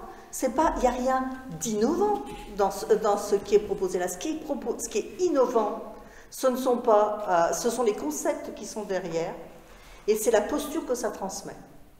Et l'humain a toujours été l'humain. Et je veux dire, quelles que soient les connaissances que l'on a aujourd'hui qui sont super importantes parce qu'elles nous éclairent et nous permettent de comprendre des processus qui étaient invisibles, ça n'empêche pas de devoir faire un travail sur soi et de se poser la question autrement que par les protocoles et les méthodes pédagogiques. J'aimerais rebondir sur effectivement toutes ces connaissances, mais je sens que quand on commence à apprendre justement comme dans une construction de soi, il faut qu'il y ait un cheminement qui soit logique et une forme de continuité. Je pense que le fond de la pensée de ce que essaie d'exprimer Norbert, c'est plutôt, effectivement, il y a tous ces points de vue qui sont intéressants, mais s'ils ne s'articulent pas autour d'une logique, on n'arrive pas à comprendre le sens et justement comment les appliquer dans la vie réelle. Je pense qu'il faut vraiment leur donner un sens en effectivement étudiant les points de vue, en les mettant dans une chronologie. Et voilà, en fait c'est complémentaire, mais effectivement il faut une continuité à tout ça, comme la construction de soi qui ne se fait pas, on passe de quelqu'un de très irritable à quelqu'un qui est très bien dans sa peau. Quoi. Il y a une question que je poserai par rapport à ce que tu as dit sur l'intérêt et la motivation, mais Jacques Lévin, moi quand je l'ai rencontré, quand on travaillait avec lui et qu'il a expliqué cette école des 4 langages, il y avait un Américain qui parlait, lui, des intelligences multiples, et il en présentait 11 ou 9 ou 11, j'ai oublié son nom. Il y en a 9. C'est Gardner. Voilà, Gardner. On va en parler, c'est très intéressant. Et Jacques avait dit, bon bah, on aurait pu effectivement, et il dit, j'aurais même pu en trouver encore d'autres, mais il a proposé ces 4 là, parce que c'est ce qui faisait référence pour lui, et ce qu'il a toujours essayé. Là, si on est en train d'essayer de rapprocher la neuroscience de la pédagogie, lui, sa vie durant, il a essayé de rapprocher la pédagogie de la psychanalyse et faire que la psychanalyse et la pédagogie, ça puisse travailler ensemble. Ça va, je respire. Il puisse y avoir un intérêt pour les pédagogues à rencontrer la psychanalyse et réciproquement. Et c'est pour ça qu'il avait mis ces 4 langages là, c'était peut-être pour simplifier. Moi, il y a une autre question. Quand tu dis Norbert, c'est une vraie interrogation là par rapport à l'école et à la réussite des élèves. Susciter l'intérêt, susciter la motivation, on va avoir les élèves qui vont apprendre et qui vont réussir. Est-ce que c'est pas vraiment l'inverse dans la réalité? Est-ce que c'est pas quand les gamins réussissent, quand les élèves réussissent quelque chose, qu'ils se motivent, qu'ils trouvent de l'intérêt dans la discipline et dans le travail que le prof leur propose? Et dans ce cas-là, est-ce que du coup, c'est peut-être pour ça, ces intelligences, alors donc il peut y avoir de la réussite dans la résolution d'un problème purement intellectuel, et la résolution par la pensée, la résolution par la réalisation, c'est une des intelligences, par l'entrée en contact, par le savoir rentrer en relation avec l'autre, par le savoir fabriquer et construire quelque chose qui fait que là, l'élève va peut-être pouvoir se mobiliser, être motivé et trouver de l'intérêt à cette pratique scolaire, quoi. Alors, je vais expliquer quand même pourquoi ils ont ri tout. Howard Gardner, donc classé dans les neuromythes maintenant, quand même, faut le savoir. et qui lui s'est appuyé quand même sur la neuropsy à la base. Il s'est inspiré des patients cérébraux lésés pour dire c'est bizarre qu'on puisse atteindre une fonction tout en préservant le reste. Il a fait 7 puis 9 formes d'intelligence, dont la dernière éthique et existentielle. Il faut savoir, et c'est pour ça que j'insiste toujours sur le contexte historique et d'avoir vraiment l'intégralité. C'est quand même qu'en 2016, Howard Gardner a dit non, mais ça tient plus la route, ma théorie. Donc je me dédouane de ça, sauf que c'est comme beaucoup de choses, ça a imprégné beau. Et là, l'intelligence kinesthésique, l'intelligence linguistique. Et c'est pour ça que là, j'ai retrouvé le bout, la mini-phrase que je voulais lire qui m'a fait un petit frisson. Vous allez voir pourquoi. Il est là le point d'orgue. Jacques Lévin proposa de mettre en place une école multinutritionnelle définie en opposition avec les systèmes traditionnels qui privilégient l'abstraction, les capacités verbales, logico-mathématiques au détriment des autres formes d'intelligence. Et là, je rebondis. Alors, les formes d'intelligence de Howard Gardner, intelligence logico-mathématique, intelligence verbale, linguistique. Le propre de l'homme, c'est le propre de l'homme, dans le développement, dans la construction des connaissances et tout, c'est d'aller vers l'abstraction. C'est quand même le fond, c'est ce qui nous différencie de la plupart des espèces, c'est cette capacité à faire de l'abstraction. Effectivement, quand on connaît enfant, c'est que l'abstraction, c'est pas possible à tous les âges. Donc, dire « Ah non, c'est pas bon le système qui privilégie l'abstraction, les capacités verbales et logico-mathématiques », sauf que Gardner développe ses intelligences pour les juxtaposer à d'autres. Et moi, j'aime pas le terme d'intelligence, parce qu'en fait, l'intelligence, déjà, on ne sait pas ce que c'est, fondamentalement. C'est très abstrait. C'est pour ça que j'ai parlé de capacité ou de faculté tout à l'heure. Et au final, dans ce que je disais, l'intelligence des situations, des réalisations, des relations, il y a quand même beaucoup de social là-dedans. Il y a beaucoup oui, il y a beaucoup de social, de compréhension du social. Et donc je vais revenir, je finissais juste parce que comme tu as parlé de Gardner, je reviens juste sur ce que tu disais. Ben, en fait, c'est un boucle, c'est la boucle vertueuse, mais ça aussi, c'est pas nouveau. C'est-à-dire qu'effectivement, il faut accompagner l'engagement d'un enfant dans une tâche en suscitant son intérêt, en l'aidant à focaliser son attention, en décomposant éventuellement le problème. Lui faciliter l'accès à la réussite, je veux dire, il n'y a pas de nouveauté, ça fait 90 ans qu'on sait qu'il faut réduire la frustration, permettre de donner des retours sur la réalisation d'une tâche pour maintenir l'intérêt et justement pour motiver l'enfant. Skinner, quand il a fait sa machine là, c'était ça en fait, c'était c'est un principe très simple qu'on n'utilise plus sous cette forme rigide, c'est du renforcement. Enfin, c'est comme je donne un sucre parce qu'il a. Non mais je le dis très vulgairement, mais en fait c'est pas comme ça, il faut aller au-delà. Mais en gros, je fais la tâche, j'y suis arrivé. Ah super, j'y suis arrivé. Bah oui, c'est stimulant, c'est valorisant, la confiance en soi, l'estime de soi, mais on a c'est une forme de récompense, d'un auto-plaisir en fait de cette manière. Donc ça fait ça fait 100 ans qu'on sait un peu ça. C'est la notion de renforcement qui est problématique, c'est-à-dire de dire récompense-punition, ça c'est un problème. Mais effectivement, la motivation est entretenue par, non pas la facilité, mais en tout cas qu'il y ait des succès, qu'il y ait des réussites. Effectivement, quand on est engagé dans une activité, qu'on échoue sans arrêt, on se démotive, on se descend de la... Et puis on se dit, de toute façon, j'y arrive pas, c'est pas mon domaine. Alors que si on a toujours le juste niveau, et c'est ça qui est compliqué, c'est ça qu'on demande finalement à un enseignant, c'est de trouver le point où on n'est pas trop facile, pour pas niveler le verbe, donc ni trop difficile pour décourager, dégoûter l'élève, de réajuster. Et en fait, c'est toujours un jeu comme ça, d'ajustement, pour maintenir une motivation. Trop facile, on s'en lasse et on ne progresse pas, puisque finalement on ne mobilise pas. Trop difficile, on bloque. Mais moi, là, je dis ça d'un point de vue strictement théorique. On est bien d'accord, et observationnel, ou même quand je vois un peu. Je ne suis pas enseignant, je n'ai pas 25 enfants à prendre en charge. Mais toute cette conceptualisation, c'est pour ça que je suis très lourd avec ça, je l'avoue. Le contexte historique, l'évolution de la pensée, et d'où ça vient, c'est important pour comprendre pourquoi on en arrive là, et pourquoi, si ça marchait vraiment, on le saurait depuis donc 90 ans. Or, on avance à tâtons, c'est bien, c'est le but. Ça marche selon la personnalité de l'enseignant, ça marche peut-être selon les profils d'enfants qu'on a face à soi. Il ne faut pas négliger ça, parce que l'enseignant peut être au top, et puis la population en face, ça ne prend pas. Donc c'est pour ça que j'insiste toujours sur ce contexte historique et d'évolution de la pensée.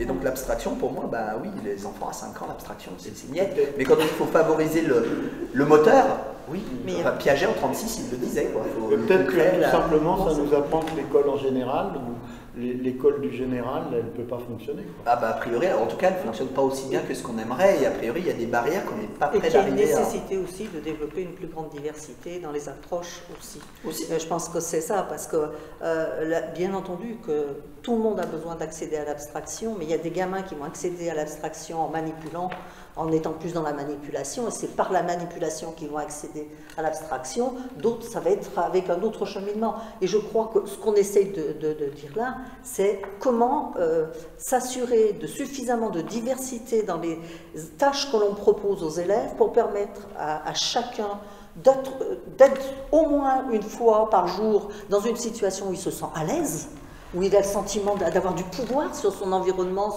sur la tâche, de pouvoir donner à voir ce qu'il est capable de faire, et à partir de ce qu'il est capable de faire, d'accéder à, de le mettre en mots, d'accéder à une symbolisation, d'accéder à autre chose. Et pour ce qui est une idée qui m'est venue en t'écoutant, c'est la Finlande. On est allé à 2 reprises avec les étudiants, étudier, non, c'est un bien grand mot, observer le système finlandais en allant dans les classes et entre autres dans des cités scolaires. Et alors, ce qui était extraordinaire, vraiment ce qui nous a scotché, c'est qu'au niveau d'une nation, ils aient été capables, dans leurs établissements, de jouer cette carte de la diversité. C'est-à-dire que sur une journée, les gamins passaient autant de temps à faire du ski de fond, pas évidemment du ski, c'est la Finlande, hein, des activités du ski. Il y a des ateliers de technologie, mais aussi grands que cet espace-là, aménagés avec des machines, et dès 7 ans, les gamins sont sur des machines et apprennent à travailler le bois, le métal, ils font de la musique, ils font... Enfin, moi je rêvais, je me dis c'est incroyable. Donc les gamins, il n'y avait pas plus d'activités centrées sur... je ne sais pas comment il faut le dire, langage, parce que moi, le langage oral abstrait, ça ne m'a jamais parlé, cette expression. Hein. J'ai toujours dit, mais qu'est-ce que ça veut dire? Et j'ai jamais trouvé la réponse. Donc, je ne sais pas comment il faut le dire, mais sur l'abstraction, pour faire vite, hein, qu'il ne soit pas centré sur l'abstraction et le langage. Et je me dis, bah, c'est pas étonnant que les gamins ils soient plus motivés et surtout plus curieux, parce que c'était des gamins qui questionnaient, y compris dans d'autres activités scolaires plus traditionnelles. Et je me dis... là, moi, quand j'ai vu la Finlande, je me suis dit, en fait, ce qu'ils ont mis en place, c'est ce qu'on essaie de formaliser par l'école des 4 langages, mais c'est ça, ni plus ni moins. Je veux dire, c'était cette diversité-là. Donc, je veux dire, c'est possible. Et je dirais que, tu dis, si ça marchait, on le saurait depuis longtemps. Je pense qu'on ne l'a jamais fait en France. Ce qu'ils ont fait en Finlande. Non, on l'a diversifié, avoir cette approche-là de l'enseignement et de la scolarité, ça n'a jamais été fait en France. Et puis cette absence de pression qu'on met sur les profs, voire des profs détendus. Moi, quand je vais dans les établissements, je ne vois pas des profs spécialement détendus. Et des profs formés, des profs détendus, des profs formés, des profs qui ont du temps pour discuter ensemble en analyse de la pratique. Enfin, voilà, c'est tout un ensemble qui fait qu'il y a des choses ailleurs, dans d'autres pays, qui fonctionnent et qui sont, pour moi, une référence. Et j'aimerais tellement qu'on puisse un petit peu aller vers ça. Oui, tu as raison, et je vais revenir sur 2 choses. Une, on essaye de mettre en place, je veux dire, on a Charpak, prix Nobel, on a quand même dit le main à la pâte, c'est essentiel la concrétude, et on n'y arrive pas. Et je pense qu'il y a une barrière, regardez, le retour de l'histoire, ça revient sur l'arrêt. Depuis Vygotsky, on sait que... pourquoi ça marche en Finlande et pas en France? On pourrait trouver plein d'excuses. Mais Vygotsky disait un truc très intéressant, il disait, pour comprendre le développement, il faut replacer dans le contexte socio-historique et socio-culturel.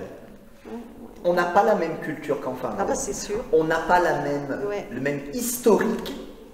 Et du coup, ce qui est valable en Finlande ne marche pas en France. Oui, et aussi, c'est pas que ça ne marche pas en général. Donc tu disais, si ça marchait, on le saurait et ça se ferait. Eh ben non, parce que c'est aussi culturel. Est-ce qu'en France, on n'est pas sur tout simplement une relation très ascendante-descendante, hein, voilà, où on a du mal à faire descendre le maître du piédestal sans dire qu'on doit être sur une symétrie totale entre le maître et l'élève, c'est pas ça, mais je pense qu'aussi il y a cette... Enfin, moi, pour travailler avec certains enseignants, je précise, et notamment plus en secondaire, pardon, qui est dans le premier degré, où ils sont quand même plus curieux en termes pédagogiques pour faire bouger les choses, mais dans le secondaire, il n'y a pas... Enfin, c'est dur comme de la pierre, c'est difficile de dire on descend un peu, on se dit que...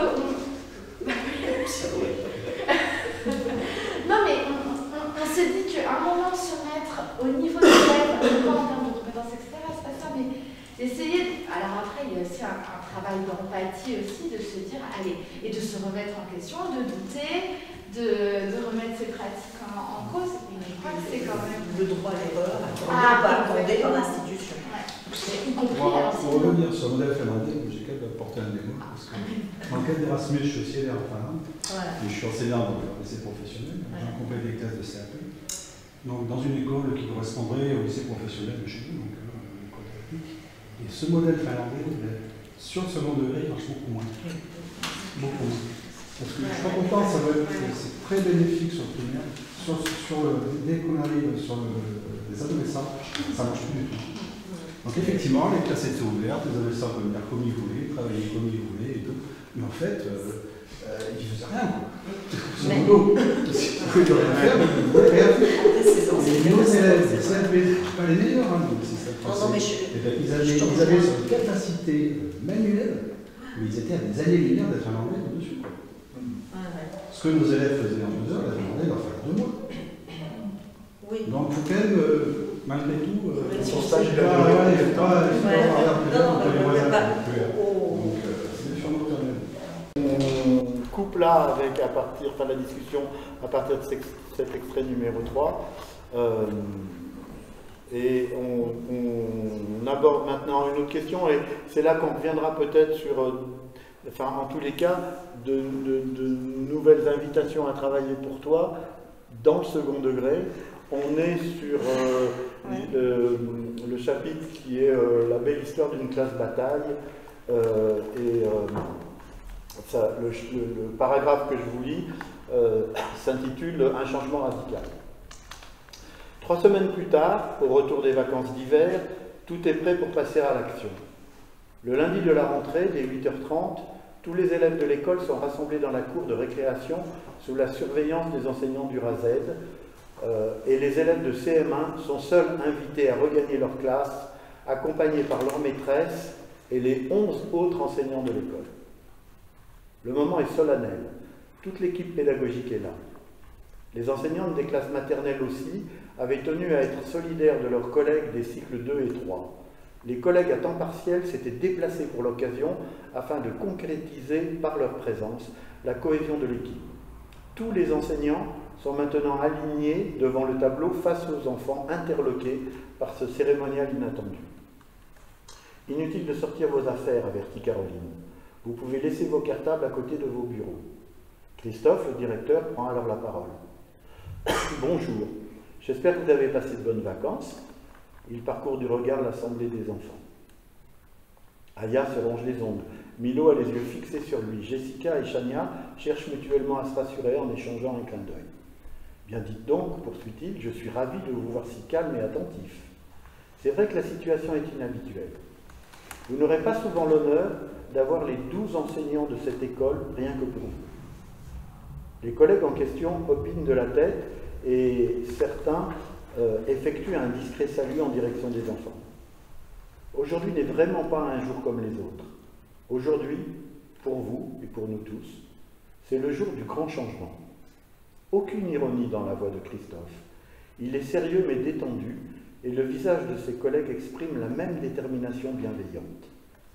Nous nous sommes réunis avec tous les enseignants de l'école pour discuter et réfléchir à ce qui se passe dans votre classe, au climat de violence qui y règne, qui vous empêche et empêche les camarades des autres classes d'étudier correctement.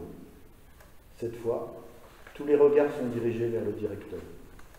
Cette parole vraie touche visiblement tous les enfants qui attendent la suite avec une certaine inquiétude. Nous sommes tous d'accord pour dire que c'est inacceptable. À l'école, nous sommes là pour construire la paix, pas pour faire la guerre. Caroline prend le relais. Nous savons que vous êtes les premiers à souffrir de cette situation et c'est désolant. Notre devoir à nous les adultes, à nous enseignants, est de vous protéger de cette violence. Et nous avons décidé, tous ensemble, de dire non à cette violence, poursuit Christophe. Le ton de son discours a changé. Il parle avec plus de conviction. À l'école, chacun d'entre vous a le droit de se sentir en sécurité dans son corps et avec ses affaires, mais aussi dans son cœur et dans sa tête. C'est le règlement de toutes les classes et vous le connaissez. Autrement, vous ne pouvez pas apprendre. Aucun enfant, aucune personne au monde ne peut apprendre si elle se sent menacée. Que cette menace soit une tempête, une bombe ou le regard méprisant d'un autre ne change rien. Quand on a peur, on ne prend pas le risque de faire quelque chose qu'on ne sait pas faire. Vous comprenez ce que nous sommes en train de vous dire ? Interroge Caroline. Quelques oui timides se font entendre, mais la plupart des élèves restent muets et leur visage exprime surtout de l'étonnement et de la curiosité. Nous avons donc décidé de dissoudre votre classe. Voilà, à partir de maintenant, cette classe, votre classe bataille, n'existe plus et elle n'existera plus jamais. Nous y veillerons tous. Sandrine s'exprime à son tour et au nom de ses collègues d'un ton catégorique. Vous allez donc rejoindre une autre classe. Nous sommes d'accord pour vous accueillir dans nos classes et nous vous aiderons à comprendre ce qui se passe et à retrouver le calme et la tranquillité dont vous avez besoin pour apprendre. Vous allez quitter cette classe, vous allez prendre vos affaires et rejoindre une autre classe de l'école.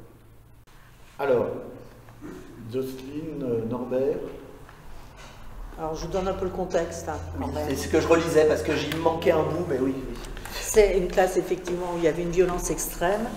Et en groupe d'analyse de la pratique, la titulaire de la classe éclate en sanglots et nous dit qu'elle ne peut plus aller travailler, qu'elle a la boule au ventre, que c'est terrible, qu'il y a une telle violence dans sa classe qu'elle ne peut plus enseigner. On est quand même en janvier. Qu'elle ne peut pas enseigner depuis le début de l'année, ils n'ont rien fait, les programmes n'ont fait rien. Elle dit, moi, mon seul objectif quand j'arrive en classe, c'est de m'assurer que les élèves repartent vivants, pas blessés, chez eux le soir. Et elle dit, mais ça atteint un tel niveau que cette violence m'a contaminée, que quand je rentre le soir, je suis violente avec mes enfants. Elle dit, ça, c'est pas possible, je peux pas. Elle dit, là, j'ai atteint la limite de ce que je peux faire, je peux plus. Donc, c'était vraiment, et sa collègue dans la classe voisine dit, mais c'est vrai, elle dit, moi j'entends les hurlements, les cris, les insultes, salope, enfin, ça part dans tous les sens, ça vole.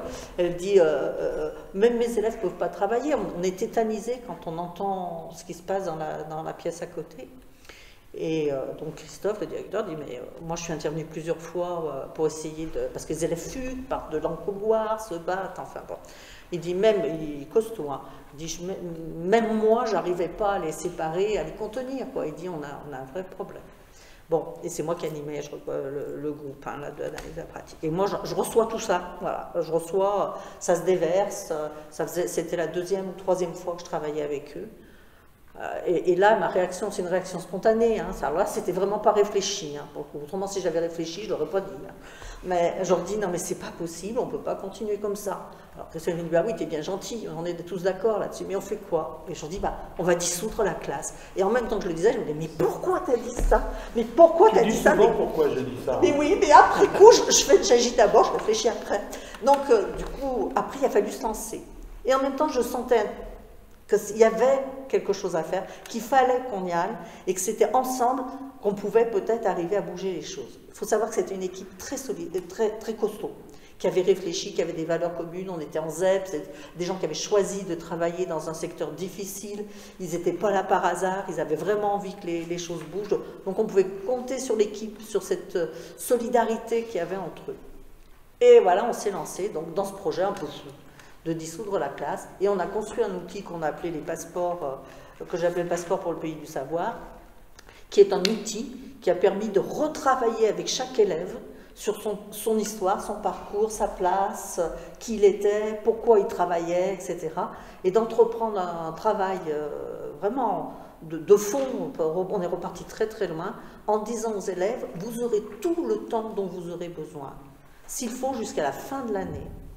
Mais vous ne retournerez pas dans votre classe tant que vous n'aurez pas pu comprendre ce qui s'est passé, comprendre qui vous êtes et ce que vous voulez et comment faire pour pouvoir apprendre. On s'est vraiment lancé sans savoir si ça allait fonctionner ou pas.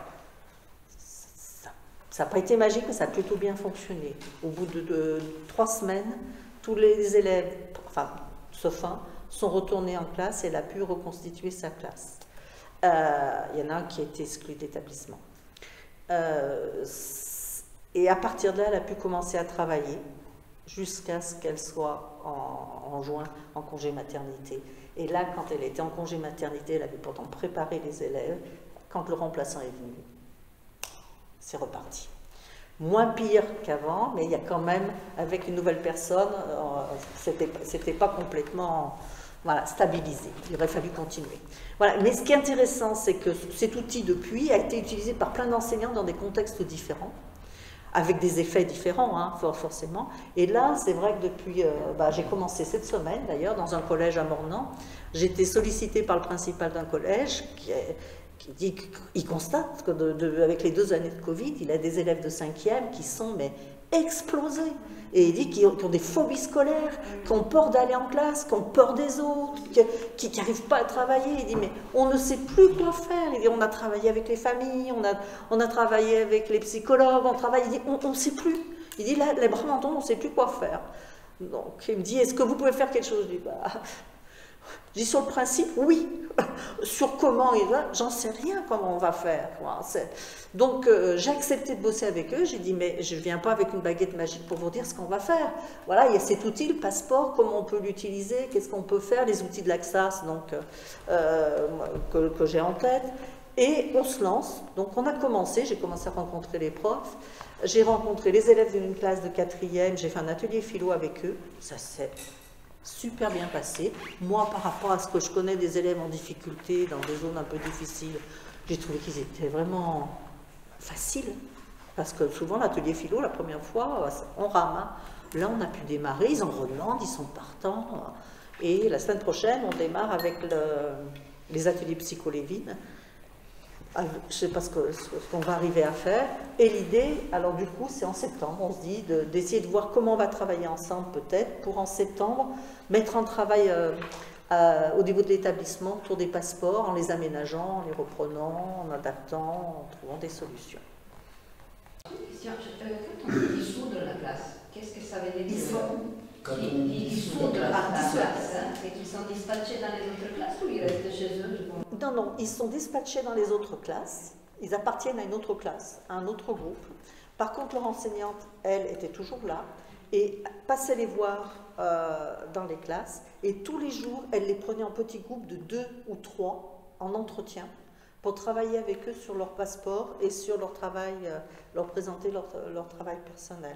Donc, elle prenait un moment avec chaque enfant par petits groupes de 2, 3, vraiment, pour essayer. Et elle disait que là, elle avait remis la sécurité, et pour elle et pour les élèves, de pouvoir travailler comme ça. Et il a fallu qu'ils fassent ce travail ensemble. Pour certains, ça a été très vite, hein, parce qu'il y avait des élèves qui étaient victimes de cette situation et qui n'avaient qu'une envie, c'était de bosser. Donc il y en a, au bout de 8 jours, ils se sont dit, mais on veut retourner en classe. Ils avaient fini leur passeport. La fin du passeport, c'est un engagement à travailler autrement, à ne plus être dans la violence, voilà. Et c'est reparti, elle est repartie après à temps partiel avec les 8 premiers élèves qui étaient prêts. Et les autres, elle a continué de travailler, ils ont continué d'être dans une autre classe, et ils sont revenus progressivement quand ils se sont sentis prêts.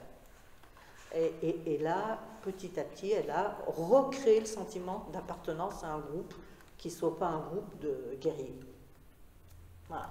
Moi, j'ai une question. Je lisais, je t'écoute en même temps. Ils en ont fait quoi de Milo et Marek?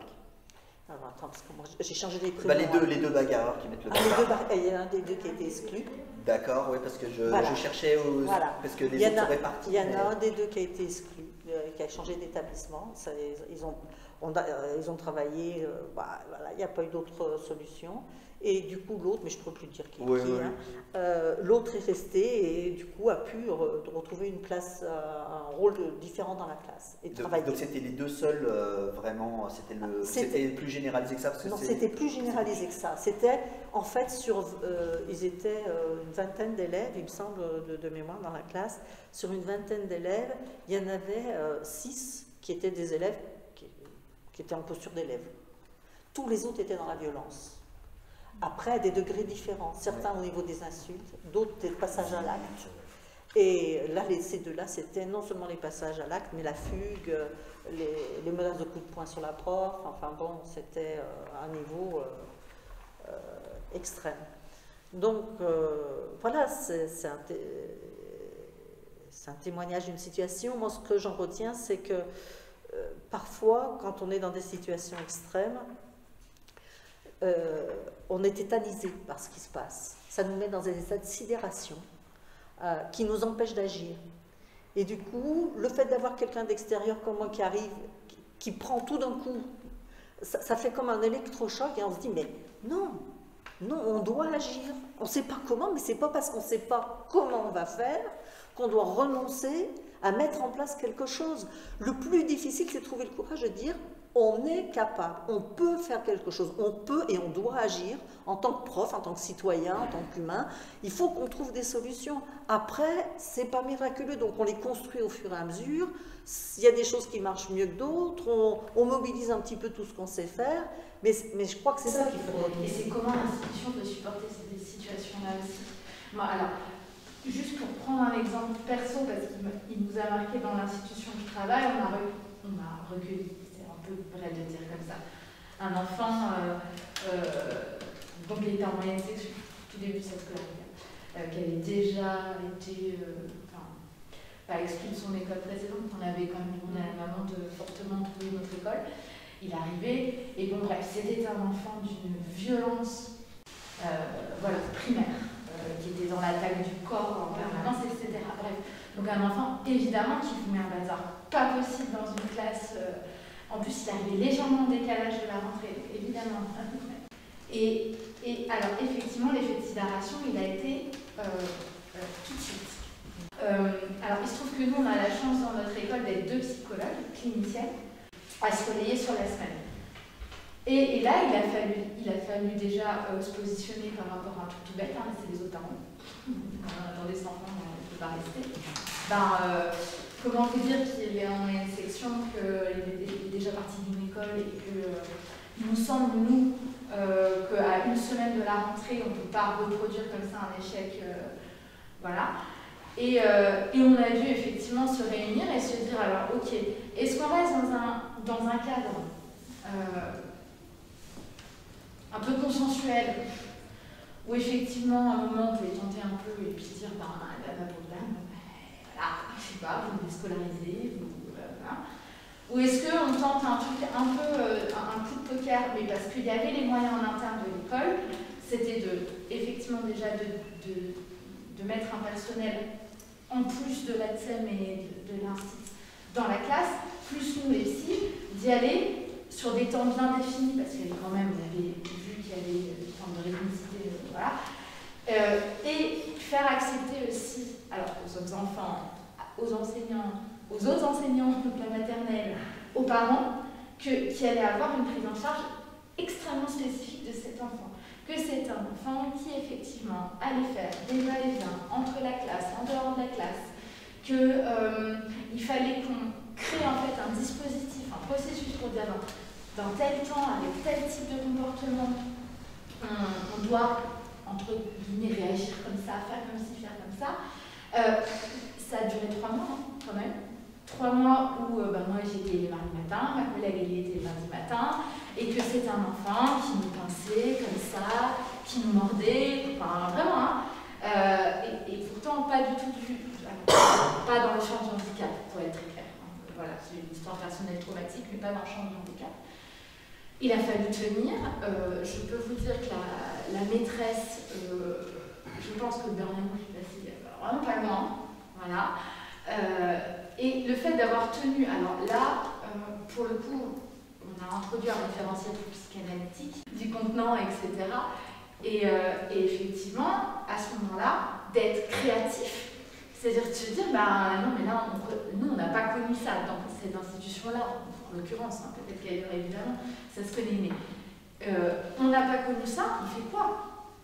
C'est-à-dire, est-ce qu'on reproduit l'échec? Mais nous, il nous semblait qu'on n'était pas dans notre fonction pédale de reproduire l'échec. Ou alors, est-ce qu'on devient un peu créatif? Ça coûte à l'institution, hein, enfin, sur plein d'aspects, ça coûte. Vous pouvez le prendre dans tous les sens. Et au bout de 3 mois, c'est un enfant qui pouvait être en classe. Voilà. On n'était pas sur un tableau parfait, hein, je vous rejoins aussi. Hein, quand on est créatif, ça veut dire que derrière, il y a la magie qui s'opère. Mais quand au moins tout le monde perçoit que c'est possible de faire des choses un peu en dehors des clous, un peu, mais en mettant tout le monde autour de la table, Et en acceptant que les choses ne soient pas parfaites, mais que s'il y a une évolution, qu'on l'aperçoit, qu'on fait consensus autour, bon après c'est bien tout psy aussi, hein, l'enfant il perçoit, il est bien, il sent contenu, mais bon, on avance. Mais il a fallu 3 mois mais je veux le dire, de souffrance institutionnelle. Hein. La question de l'institution, elle est primordiale. Ce qui est impressionnant, c'est de voir qu'en fait, là, l'inspecteur, il a suivi. Hein. Il a dit, si vous travaillez avec Mme Annie, non, allez-y. Mais il a suivi parce que de toute façon, il était impuissant à faire quoi que ce soit. C'est-à-dire, c'est quand on est dans des situations les plus extrêmes qu'on obtient de la hiérarchie l'autorisation de tenter quelque chose qui n'est pas dans les clous, qu'on ne sait pas, de prendre des risques et d'avoir le droit à l'erreur. Là, on obtient le droit parce que de toute façon, c'est tellement la cata que ça ne peut pas être pire. Ce que je regrette, c'est qu'on attend d'arriver à des extrémités pareilles pour s'autoriser à essayer d'autres choses que ce qu'on fait habituellement, à prendre le risque de se planter. Certaines fois, ça arrive, mais on fait tout ce qu'on peut pour que ça arrive, pour que ce soit mieux. Oui, ça c'est... Par contre, c'est possible, il faut savoir que si vous êtes dans des situations extrêmes, on peut faire bouger les choses. Mais complètement, on peut reproduire après les expériences sociologiques. Ce garçon, on l'a reproduit avec une gamine qui faisait de la phobie scolaire, qui était dans une violence machin. Et donc, ces allées et venues, on a même autorisé le père à rester dans le couloir pour qu'elle vienne. Et c'est des parents qui ont pu se déplacer pendant 1 mois et demi pour que la gamine reprenne confiance. Mais du coup, l'institution, elle supporte à ce moment-là qu'il y ait des choses qui sortent un petit peu de l'ordinaire. Et qu'en plus, là, pour le coup, il y a des résultats, donc ça passe. Et du coup, Norbert, quels pourraient être les apports complémentaires de la neuroscience pour aider les enseignants à faire la classe à la classe, quoi? Sur les neurosciences, là alors, là, pour le coup, le côté pragmatique, enfin, je veux dire, là, effectivement, c'est un côté de flexibilité, c'est un côté d'adaptabilité, je veux dire, c'est au cas par cas. Moi, enfin, je sais pas, ou alors, il me semble qu'on revient sur ce que tu disais au tout début, c'est qu'est-ce qui va permettre aussi aux enseignants, là, de cette classe bataille, de cette école, parce qu'il y a une enseignante qui a cette classe de guerre là, ou de bataille. Qu'est-ce qui permet à l'équipe de travailler et de faire des propositions qui soient au juste niveau, et donc qui atteignent le niveau du juste, peut-être là, on revient à la question que tu posais, c'est celle de la formation en amont, qui va permettre de comprendre les comportements aussi, qui va permettre de comprendre le développement. Alors là, je vais être super frustrant pour toi. Ouais. Là, je vais dire non, là, c'est un problème institutionnel. C'est la réaction et la réponse institutionnelle à des situations pour lesquelles, finalement, comprendre le développement, je veux dire, là, je vais pas être très vulgairement, on s'en fout, en fait. Là, pour le coup, c'est vrai, le développement, comprendre, oui, non, là, c'est la réponse institutionnelle, et de dire, elle va intervenir en extrême limite, c'est horrible. En fait, elle devrait être là, informée, être réactive et disposée pour le coup des outils. Alors là, peut-être qu'on peut dire, en comprenant comment l'enfant aussi, on lui développe les outils pour pallier à tous les niveaux, pas attendre le niveau 10, mais dès le niveau 1, 2, avoir une réponse. Et je pense que l'institution, on peut en penser ce qu'on veut, mais quand on commence à dire la formation, c'est pas ce qu'on attend, ça va pas. La réponse de formation n'est pas là. La réponse dans les situations de crise n'est pas là. On se dit peut-être qu'il y a un boulot à faire aussi au niveau institutionnel et pas uniquement de l'enseignant qui lui veut. On en parlait l'autre jour lors du débat. En fait, contrairement à ce qu'on pense, l'enseignant veut se former.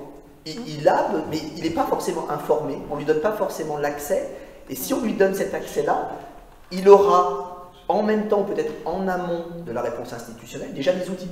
Mais si on ne lui donne pas l'accès à la formation, si on ne lui donne pas la connaissance des choses, au-delà du développement, des stades de développement, juste comment je fais quand j'ai un cas rebelle, quand j'ai de la violence verbale dans ma classe, qu'est-ce qui existe comme outil, comme formation, comment je peux faire? Et si ça devient ingérable, avant de tomber dans les extrêmes, l'institution doit dire oui, bon, vous avez fait, effectivement, là, on intervient. Alors après, moi, j'écoute en même temps le multitâche, je me pose la question, mais qu'est-ce que j'aurais fait moi? Mais je sais pas. Honnêtement, là, tu m'aurais posé la question, tu m'aurais piégé en me disant, mais toi, là, tu aurais fait éclater la classe et tout. J'allais dire, c'est contourner le problème, finalement, et plutôt que de mettre devant le fait accompli, parce que là, c'est quand même c'est pas des CP ou des maternelles, c'est des CM1, donc il y a quand même cette capacité de... Et puis tu dis que tu pénalises tout le monde, donc c'est compliqué. Moi, tu me mettrais là en responsabilité, honnêtement, Je ne sais pas quelle réponse, moi, je donnerais à une situation. Exploser, oui, parce qu'il y a ceux qui veulent apprendre, puis il y a des cas. Mais moi, ce qui m'intéresserait, par exemple, mais tu le sais peut-être pas, qu'est-ce qu'on a fait des gamins exclus, en fait? Parce que c'est bien d'exclure, enfin c'est bien. Non, c'est pas bien. Non mais, c'est une réponse mesurée à une situation désespérée. C'est-à-dire qu'on le sort, mais on lui propose quoi derrière? Et comment il est suivi? Comment il est réintégré? Comment on comprend, c'est ce que disait Vita, comment on comprend ce qui explique ce comportement? L'exclure, ok. Mais on enlève le problème. Et puis, je me faisais la remarque comme ça, je me dis, mais finalement, quand on éclate la classe, et apparemment, là, tu me donnes tort avec l'expérience, mais en fait, tu peux aussi concevoir que tu vas déplacer le problème, quoi. Tu vas le répartir ailleurs et ça peut gangréner pareil. C'était des risques. Là, donc moi, c'est toutes ces questions, et tu vois, ça dépasse le simple cadre de comprendre. Là, on sort des belles théories, c'est l'institution doit être forte, doit soutenir et doit avoir des réponses et des outils. Et ces outils, c'est à eux aussi de les créer et de les... Je ne sais pas si tu as ce sentiment, ou cette observation que je fais, mais dans l'école qui donne des ailes, Jossanino, elle n'évoque pas l'institution. Elle n'évoque pas, ni pour la critiquer, ni en disant que ça peut être un appui, jamais. Et cette école qui fait rêver, l'école de leurs rêves, de vos rêves, on a l'impression elle ne tient que par l'engagement personnel de quelques-uns qui sont des professionnels de l'enseignement, de l'éducation, de la pédagogie. Moi je ne les connais pas, les enseignants en tant que tels. Hein. Je les forme pas là-dedans, mais je me dis qu'en fait, il y a une énorme pression.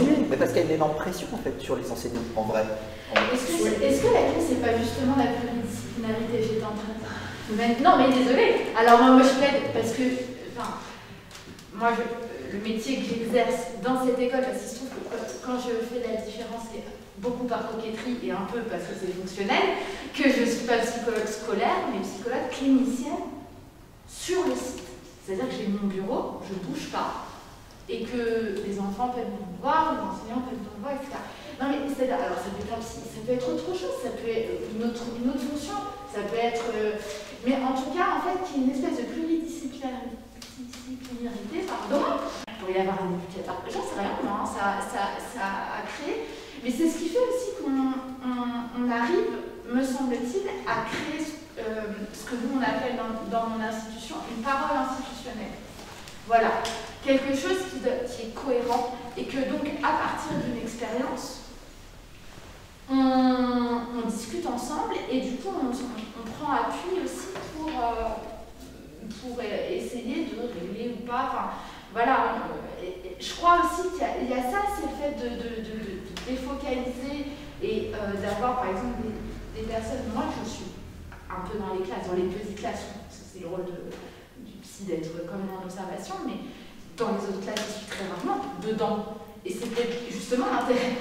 Voilà, donc d'avoir, là je parle de mon métier parce que je le connais, et que voilà, mais ça peut être d'autres types de métiers, peut-être même à inventer au sein des institutions scolaires, mais qui permet comme ça de diffracter, et justement, et je pense que c'est là que s'ouvre cette poche de créativité, parce que en élaborant ensemble aussi déjà, on s'émancipe un peu des jugements, des choses qui font qu'on ne dit pas, c'est peut-être pour ça qu'on ne dit pas tout de suite, c'est la difficulté. Nous, dans les choses qu'on préconise, alors si on fait une préconisation, ce serait bien la SOL, c'est que de pouvoir mettre en place chaque fois que c'est possible, pas chaque fois, systématiquement, des groupes de réflexion entre enseignants, en genre d'équipe, avec un animateur formé, psychologue, quelle que soit sa formation, mais formé à une méthode rigoureuse pour l'analyse des situations professionnelles. Nous, on appelle ça le soutien au soutien, mais il y en a d'autres. Mais si toutes les équipes, premier, second degré, pouvaient bénéficier de ces temps pour réfléchir ensemble aux situations qui posent problème et être ensemble solidaires pour dire bon, bah là on a un problème, on fait quoi? Et c'est sûr qu'on est plus intelligent à plusieurs que tout seul dans son coin. Et là, ça peut être institutionnel, mais ça peut aussi être une démarche personnelle de se dire eh ben l'institution ne nous l'offre pas, mais on va prendre sur notre temps et nos deniers pour participer à des groupes parce qu'on a sacrément à y gagner, quoi.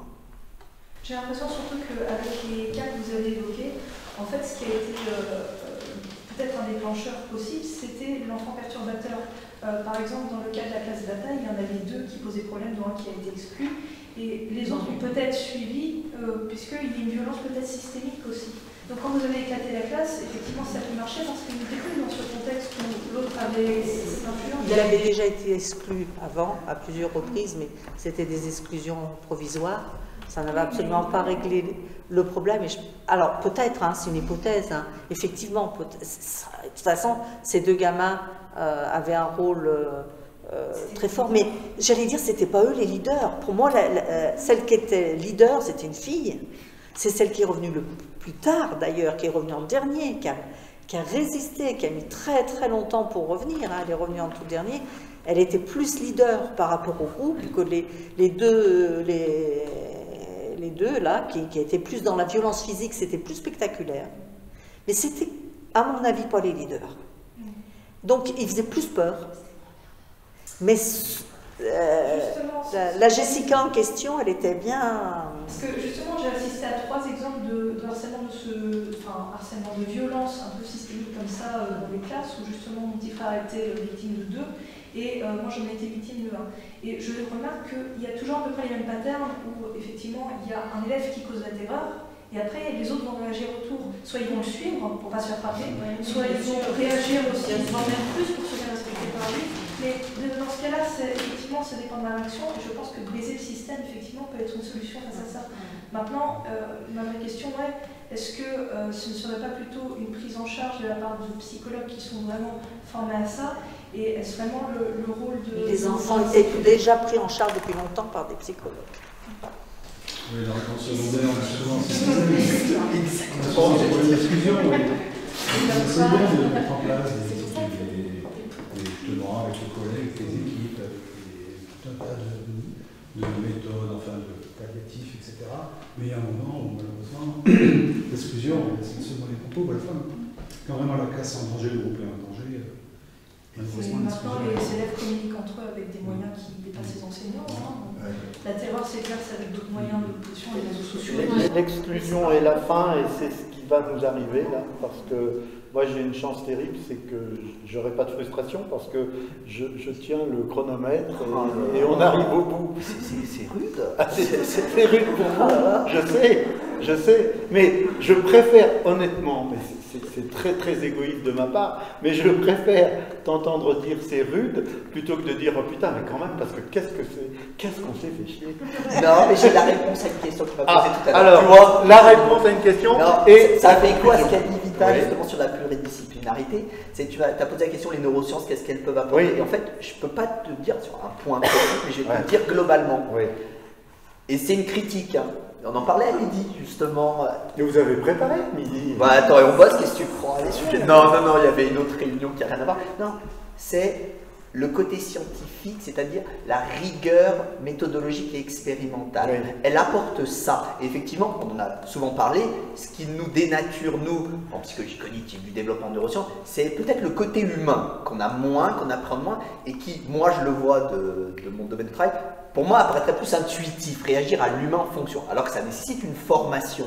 Et donc nous, c'est cette rigueur-là, c'est-à-dire qu'on n'a pas la solution unique. On fait des hypothèses comme tout le monde, on teste, on se plante, et maintenant, c'est tout ce que l'erreur, plus qu'être humaine, est normale, normale pour l'apprentissage, normale pour les réajustements.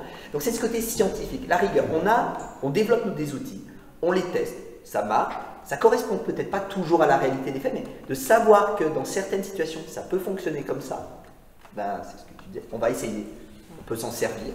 Donc on met à disposition un outil, comme on mettra un test pour les orthophonistes, un test pour les psychologues, c'est ça qu'apporte, je pense, les sciences cognitives, les neurosciences. C'est le côté scientifique, on a des hypothèses, on essaie de les valider, on développe un matériel, et après c'est effectivement l'enseignant peut-être de réajuster. Et c'est pour ça que je travaille moins ces dernières années avec les enseignants, les praticiens, etc. Mais c'est eux qui nous faisaient les retours. Et d'accord, donc en fait ça ne marche pas, donc vraiment le laboratoire, la situation écologique, et c'est un jeu, c'est un on va faire du Piaget, on va faire de l'équilibration des processus entre nous ce qu'on fait et vous ce que vous voyez sur le terrain. Et la pluridisciplinarité, c'est toujours bon. C'est toujours bon. Et je pense que la nouveauté, c'est voilà, l'introduction de cette scientificité qui est maintenant reprochée parce qu'on dit c'est de la médicalisation des choses.